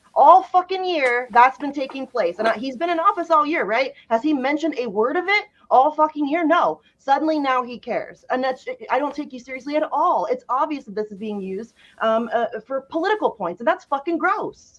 Yeah, so, if you're chasing the news cycle on this, I mean, the war machine is always 3 steps ahead of the news cycle. So if you're chasing the news cycle, then you're way too late. It doesn't mean anything, really. Mm-hmm. Well, it's the only thing is that I would agree with every single comment. Yeah, they're fraudulent. Yeah, they're going where the political wind blows. And at the same time, I want more people saying that, not because of them, but because other people are listening to them. That they may not listen to this show, because we want to at some point hit a critical mass that could actually impact what's happening in Palestine, as far away as that might be. So a lot of times I'll be like, yeah, that was fraudulent, but I still welcome the growing sentiment, even if it's fake. And if I'm wrong on that, where is my flaw if I'm wrong on that? No, I don't think wouldn't you're say wrong you're on that. I mean, I think wrong. Marjorie Taylor Greene posing with Yep. Code Pink is a win too. You know what I mean? Like, 100%. it's a win. Thank you. What do you say about that, Chuck? What do you say about that? Do you feel the same? Would you give the same analysis to Marjorie Taylor Greene doing that? Like at least she's saying it. Do you have the same? Or Do you Justin have the same Amash, logic? or I don't on that one, because I do believe I have a strong opinion on sort of anti-war. I want you to be anti-war, and I don't think that's the case with her. So AOC you is not anti-war. You're willing to go with her on this, but she's not Right, that's what I anti-war. mean. Like, if you're gonna take the win from a phony politician, He then was fine take with the the win people in from every Venezuela. phony Well, politician. I'm Who the not hell trying to take cares? a win. I want to take the growing sentiment, the people who follow her. Like forget them. But that's what I mean, same Chuck. thing. So like when Marjorie Taylor Greene tweeted out the photo with Code Pink, one of the That's reasons amazing. I thought that was good is because a lot of Marjorie Taylor Greene supporters are not now- people who have probably ever heard of Code Pink ever. Yep. And so it gets the word out. So I mean, it's if you're going to take the win from a phony politician, you got to take the win from all phony politicians. This is the point that I was. This is the point that I was going to get with. I'll pause and Chuck. reflect on that one. Go ahead. With Chuck is that I know it's because Pause it's and hard. reflect on the it's Texas No, that's good. No, this is good. This is why we have exchange. Because I take when AOC and Ilhan Omar write a letter to Joe Biden about Julian Assange, I retweet that shit, and I'm like, hey, cool, thanks, and I call her office, and I do all of those things. But I'm also going to do it with Marjorie Taylor Greene when she's against funding Ukraine. Absolutely, and it's not because I think Marjorie Taylor Greene's a piece of shit. But if I can exploit her support for something that I really care about, then I'm going to do that. Absolutely, I want to get shit done. That's how it works. That's politics. That's how it works. Free Assange. For free Assange, for ending war, for any fucking thing. I'll work with just about anybody to avoid nuclear annihilation. Maybe that makes me crazy, but I'm willing to do that. Well, and this is what's so tragic about this situation, because unlike Ukraine, there is nobody in authority with an anti-Israel funding position. It doesn't matter if you go for Trump. It doesn't matter if you go for Biden. It doesn't matter who you go for. They're all owned. They're all pro-Israel. Let me read this last one from AOC. Any person can see that ordering 1+ million people to move in 24 hours is not possible. It's unacceptable. The UN has already deemed the order impossible with devastating humanitarian consequences. Humanity is at stake. Nearly half our children. We must hold this. This is, again, you can't be at the top of a steep hill, push somebody in a cart off the hill, and then when they start rolling, you go, wait a minute, this is going to be, you already started it with your votes. You already started this ball sort of rolling down the hill. But another thing I wanted to mention here is that why are you mentioning the UN? Because they say more things about the UN, about Israel, than just this. So if you're going to go with the UN on here is what I'm getting to. Go with the UN on what them saying, calling Israel an apartheid state. You get what I'm saying? Like, you don't just go with the UN on just this. If anybody else wanted to chime in before I bring the tweet down, this tweet in particular, did anybody see this tweet? No. And what do you think about when she says here, humanity is at stake? That is so ironic. Humanity was at stake when they've been. It has been. You've been voting for kids to be slaughtered this whole time. I don't want to hear it. I don't want to fucking hear it. It's just so gross. Ugh. Well, that's it. I mean, they go for the easy virtue signaling. But far be it from me to be the ray of sunshine on this show. But even the fact that you have politicians in Congress saying this is a tremendous sea change. And going back to the example of my John Ossoff supporting acquaintance there, this is like the establishment built the exhaust port into the Death Star without realizing it. I believe my skepticism around a lot of what broadly gets defined as woke is very often not the core principle, but the application and the purpose of the application. If it were a threat to power, they wouldn't slap it on the side of a Starbucks cup. Right. It's all intended to divide, to get people to undermine class consciousness and divert all of that energy into channels that don't actually threaten power. But they fucked up. They fucked up. They thought they could talk about historic colonial exploitation and keep it at litigating that. And they didn't seem to think through what would happen if you had a real life 21st century example of the shit that they've spent 10 years getting them enraged about through historical examples. And the result is the Ossoff person making calls for Gaza. They've lost control of this narrative. And it'll be interesting to see what these real elite class kids do about this, because now they lost their job offers to McKinsey and Goldman Sachs for signing on to these letters. So what do? Do they shut up? Do they rebel? Do they occupy the dean's office like back in the day? It'll be interesting to see how that plays out. I just gotta say, this is the first I'm hearing of this Ossoff canvasser that he's talking about inviting on our show. I didn't know about this. Well, I didn't invite her. No, I know. I'm kidding. I'm busting your balls. I mean, I thought it would actually be interesting because of what we're talking about to invite someone like that on. Like, hey, man, honestly, I don't agree with your politics, but I'm kind of amazed that you're doing this. So where are you coming from? Just got to ask the chat. All right, everybody. For it. I think we've come to the end. So I'm gonna do super chats after I let all of you kind of give your final shout out. So I'll start with Chuck, then go to Misty, then round down to the Due Dissidents guys. So Chuck, what's upcoming for you? I know you're gonna be out in protest. Any protests, anything you want to announce, anything you want to shout out? Really Wednesday is the next protest. I think Jewish Voices for Peace is going to be out there, and I've seen them this weekend. But I think I'm going to stay laser focused here because it's a crisis. It's happening. You know, when someone's drowning, you're like, you want to save them. It's not theoretical like a lot of things we're talking about. What happens in the next couple of weeks is huge. I'm not expecting Joe Biden to do an about face, but I'm going to stay focused there. And beyond that, I want to say in November, I think a lot of people are going to Atlanta for the next iteration of the Stop Cop City movement, where they tend to, I think it's the 10th through 14th, where they tend to do activism in cycles, in once a quarter, and ask for everyone to come down. So that's going to be on the map too. But right now, all of my focus is right here because it is genocide in motion. And Chuck, I do before I move on to Misty, I do want to play one of your videos. It's like 40 seconds here. This is one of the viral videos that you posted. 50 seconds. I'm sorry, I said less, but 50 seconds. So let's listen to this one here. Our Judaism brought us here. Not only. That looks like Ossoff right there in the back. I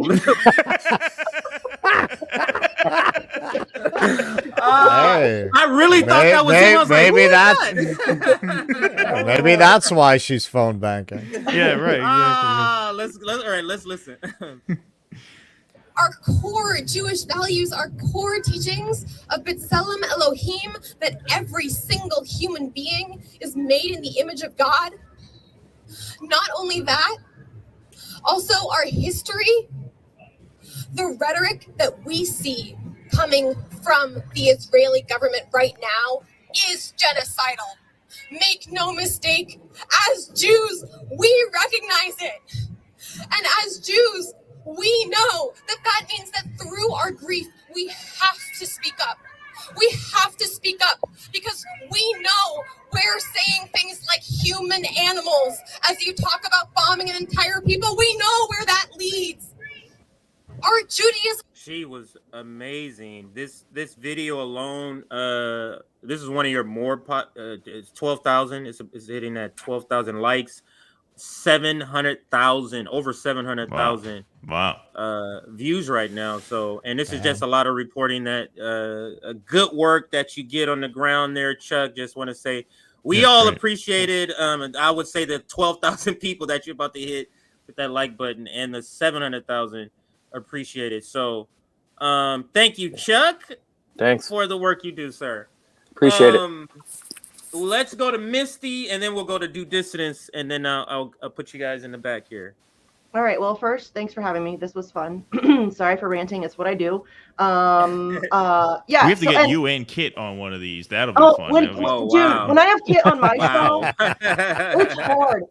Because I only have an hour and I have ad breaks and all that shit. So it is so hard. Kit is one of the most difficult guests because we rant. And Nick. Also, Nick's really hard too because we'll get going and I'll you guys know how I am. I'll completely lose track of time and I'm like, oh shit, I have to take an ad break. Right. Like fuck, we've like completely lost the script now. So yeah, it's those are hard ones. It's my favorite ones, but also the hardest ones. Yeah, Kit and I are good ranters together. Also Fiorella, great rant partner, and Nick. Those are like my top 3 rant partners. Okay, so yeah, thanks for having me. It was fun. I'm sorry for ranting so much. What the hell else do I need to tell you? What I have coming up? If you have anything coming up that you want to shout out, if there's any action you think you've heard and you want to shout out that too. Yes. Okay. So there's lots of things happening right now. I'm not going to talk about my own shit because it's not important. There's lots of shit happening right now for Julian Assange. First of all, you can go to don'textraditeassange.org. There is a campaign right now called Day X.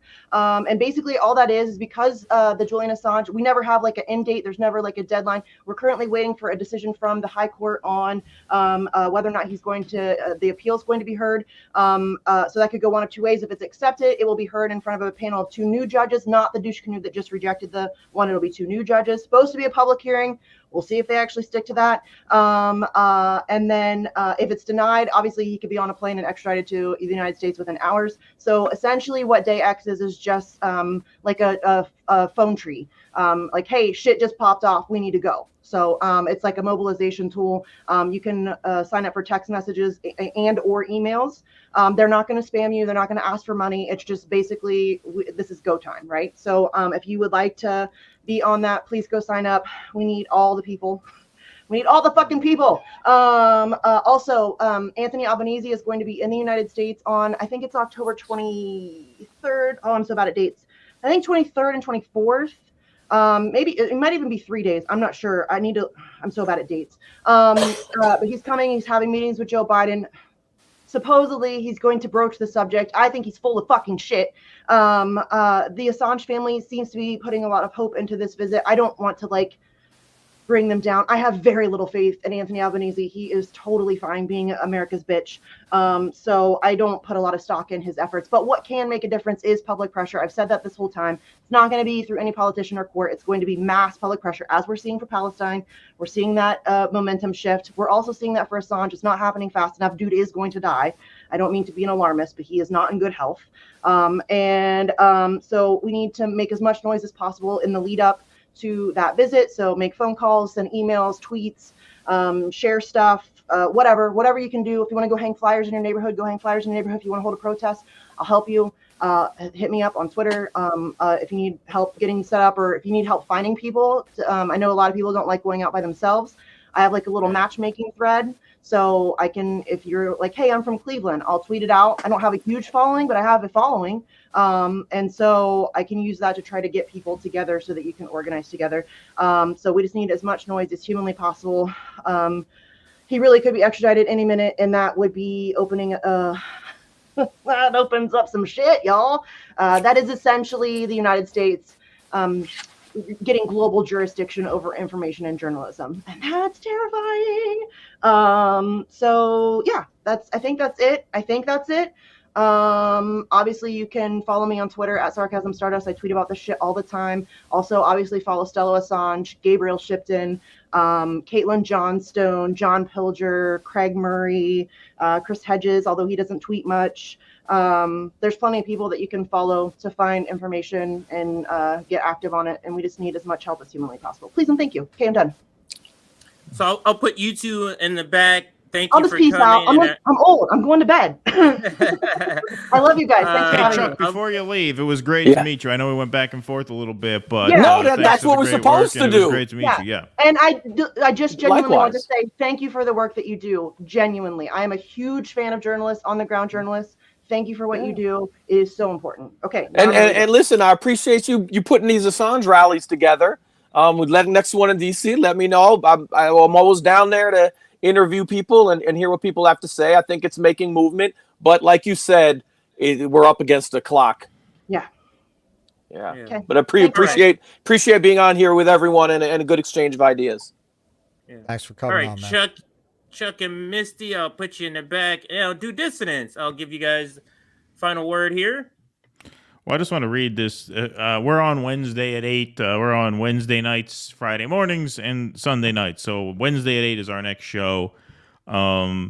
And I got to give a shout out to whoever in the chat posted this. That we had a big crowd in here and a fast moving chat, but whoever posted this in the chat has my sense of humor. I wrote it down because I thought this was great. They said Bernie arresting those Code Pink grifters was the only base thing he ever did. Whoever posted that, shout out to you. You have my sense of humor. Show yourself. All right.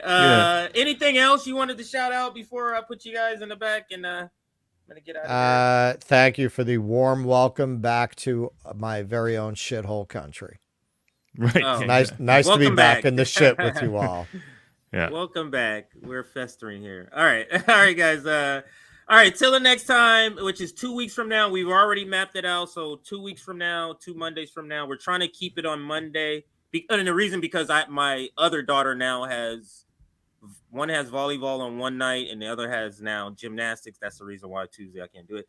But anyway, we're going to try to keep it on Monday. So 2 weeks from today, we're going to have another the Post-Duopoly show. Hopefully Nick and Kit will be back because all the originals haven't been together in a long time. So, all right, guys, I'll put you in the back. Thanks again for showing up today. All right, everyone, I'm going to read the outgoing super chats. I also want to just shout out a couple of things here. I got my fundraiser for a new laptop, all the glitching. It's not the internet. I've reached maximum capacity that the internet can do with this laptop, so I do have a fundraiser going. It'll be a long time fundraiser. The other thing is, don't forget to go check out our merchandise. This is just one of the items you can get on when you go to our website, and our website is right here. You go to our website, you click on the RBN merch hyperlink, and it takes you to this page. Where you can see many different designs. There's 11 different designs you can get on mugs, on tote bags, on t-shirts, on tank tops, on long sleeves, and on hoodies like this. This is one of the designs. Abolish the police. You can get it in different colors. This design comes in gray. You can get it in powder blue. You can get it in, I guess this is like a yellow. What is this? Brownish? Brownish. Yeah, that's a brown. I think that's newly added. Or you can get it in white. So make sure you check out the RBN merch. And here is our email. We now have Zoya who's handling our email. So we have a person over it. So now when you email us, you will now get a more prompt response. And so if you want to be a part of one of the chapters, Orlando, Florida, Long Beach, California, Detroit, Michigan, Kansas City, Missouri, and Boston, Massachusetts, any of those cities or surrounding cities near those cities, and you want to be a part of any of those chapters, you can email us, and in the subject line, put what chapter that is. So if it's Orlando, put Orlando in the mix, or put Long Beach and such. Oh, right here I can change. Oh, I can go. Here's a tank top. You can get that in white. They all don't come in the same colors. Here's a t-shirt. You can get that in yellow.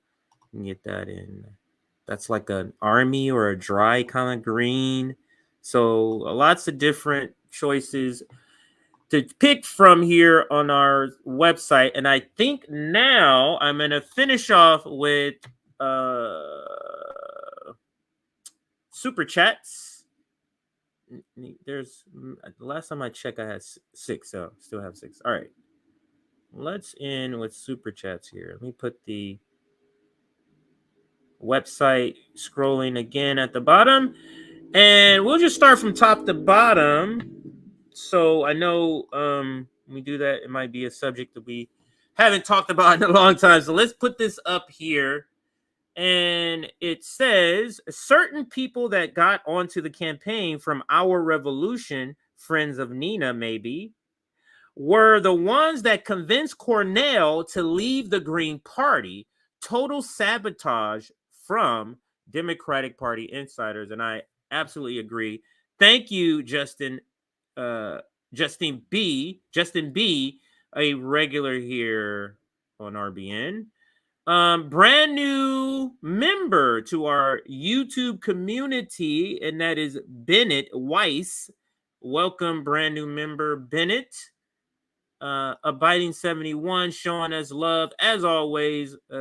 Super sticker from Abiding. Thank you for that.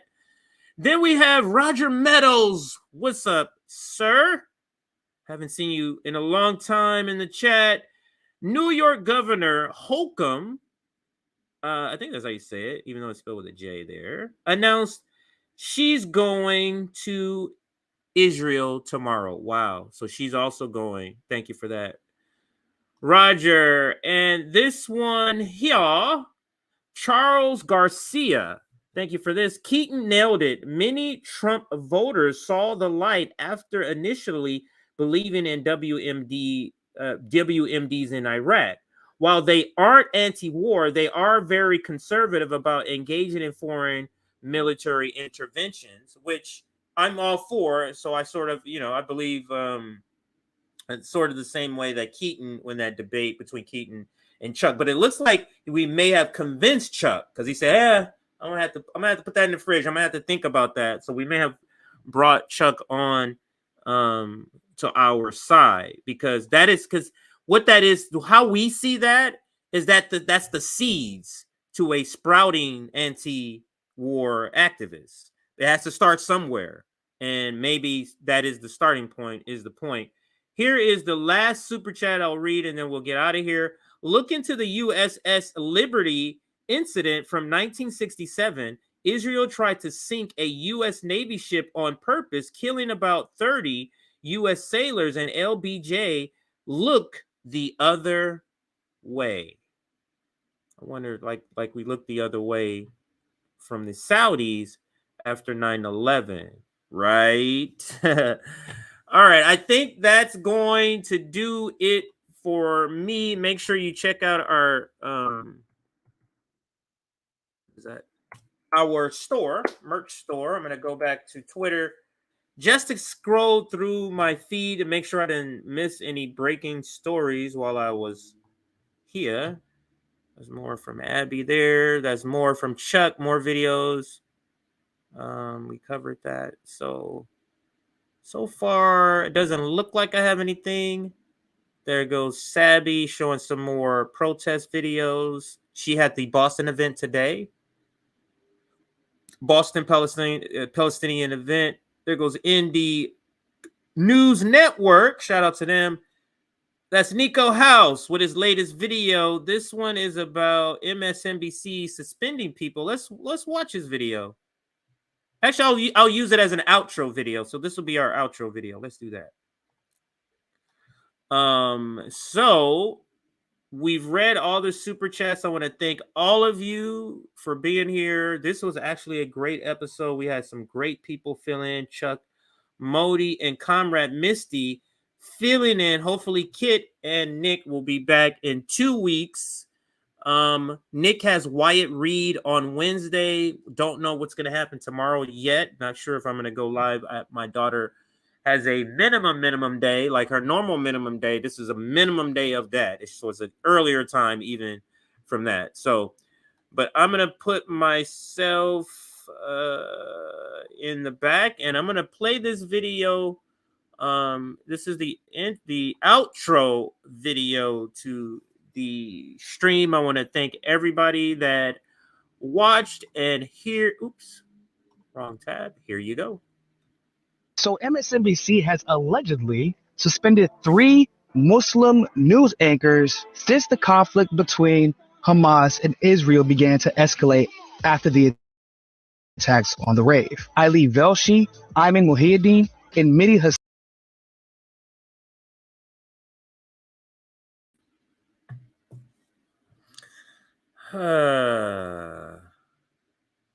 That tab, that was weird.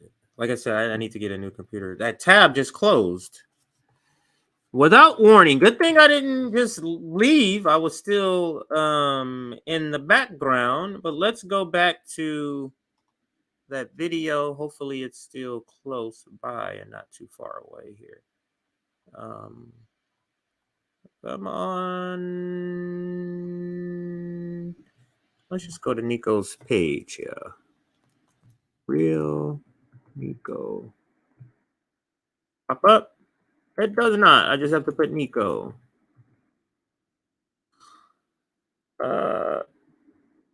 Wait, yeah. I guess I have to type it out. He's one of the people that shadow banned, huh? He doesn't pop up unless you type out. Look at this. Wow, you have to type out his whole freaking name, sir. Really? You have to type out. Wow. So wow, yeah, he's pretty shadow banned right there. All right. So now that I have the video, now let me share the video. All of you can't see what I'm seeing. Now let me share. All right. So here we go again. We're gonna try this one more time. Here goes Nico House.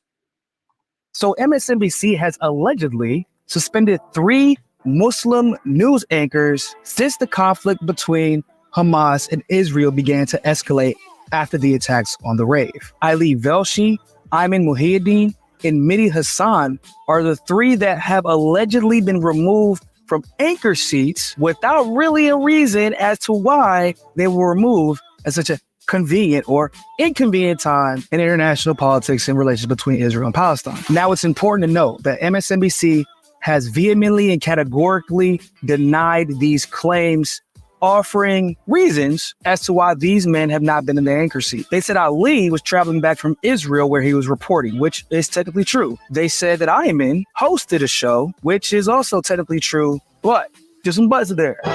What a twist. But here's why some people are calling BS on that. It's like here, Joe Walsh says, respectfully, the article isn't talking about their reporting. The article says that they've been pulled from their anchor chairs since the war started. And he's correct. All 3 of those gentlemen actually have their own shows. And they've either reported from the ground or they reported on another random MSNBC show for breaking news, or in the case of Mehdi Hassan, we have no idea what he's been doing since the war started. It's also important to know that all 3 of these Muslim journalists have been somewhat favorable or at least judicious in their support or criticisms of Israel, but they have also been very judicious and in some cases, I would even say generous in their support of the Palestinian people. And it would actually kind of be part of a pattern of behavior being displayed by the mainstream media, like where Max here described CNN going for 2 hours without showing a video of Gaza's destruction. They didn't include a single non-Jew in the studio for about 1.5 hours. Here at CNN. And the network made sure that everyone in the studio was committed to the Zionist narrative. And to be real, the situation looks even more suspect when you consider the fact that with all these major networks, not a single Jewish host, Zionist host, or pro-Israel host has been removed from their shows, has had their shows postponed, or have had appearances that were scheduled all of a sudden canceled once this conflict began. Now, to me, it does look a little bit suspect and way too coincidental, but I'm here to ask you, do you believe that these men were suspended because of their religious beliefs and the fact that they've all said things that have been a little bit pro-Palestine since the event started? Or do you think that it's just a coincidence and nothing more?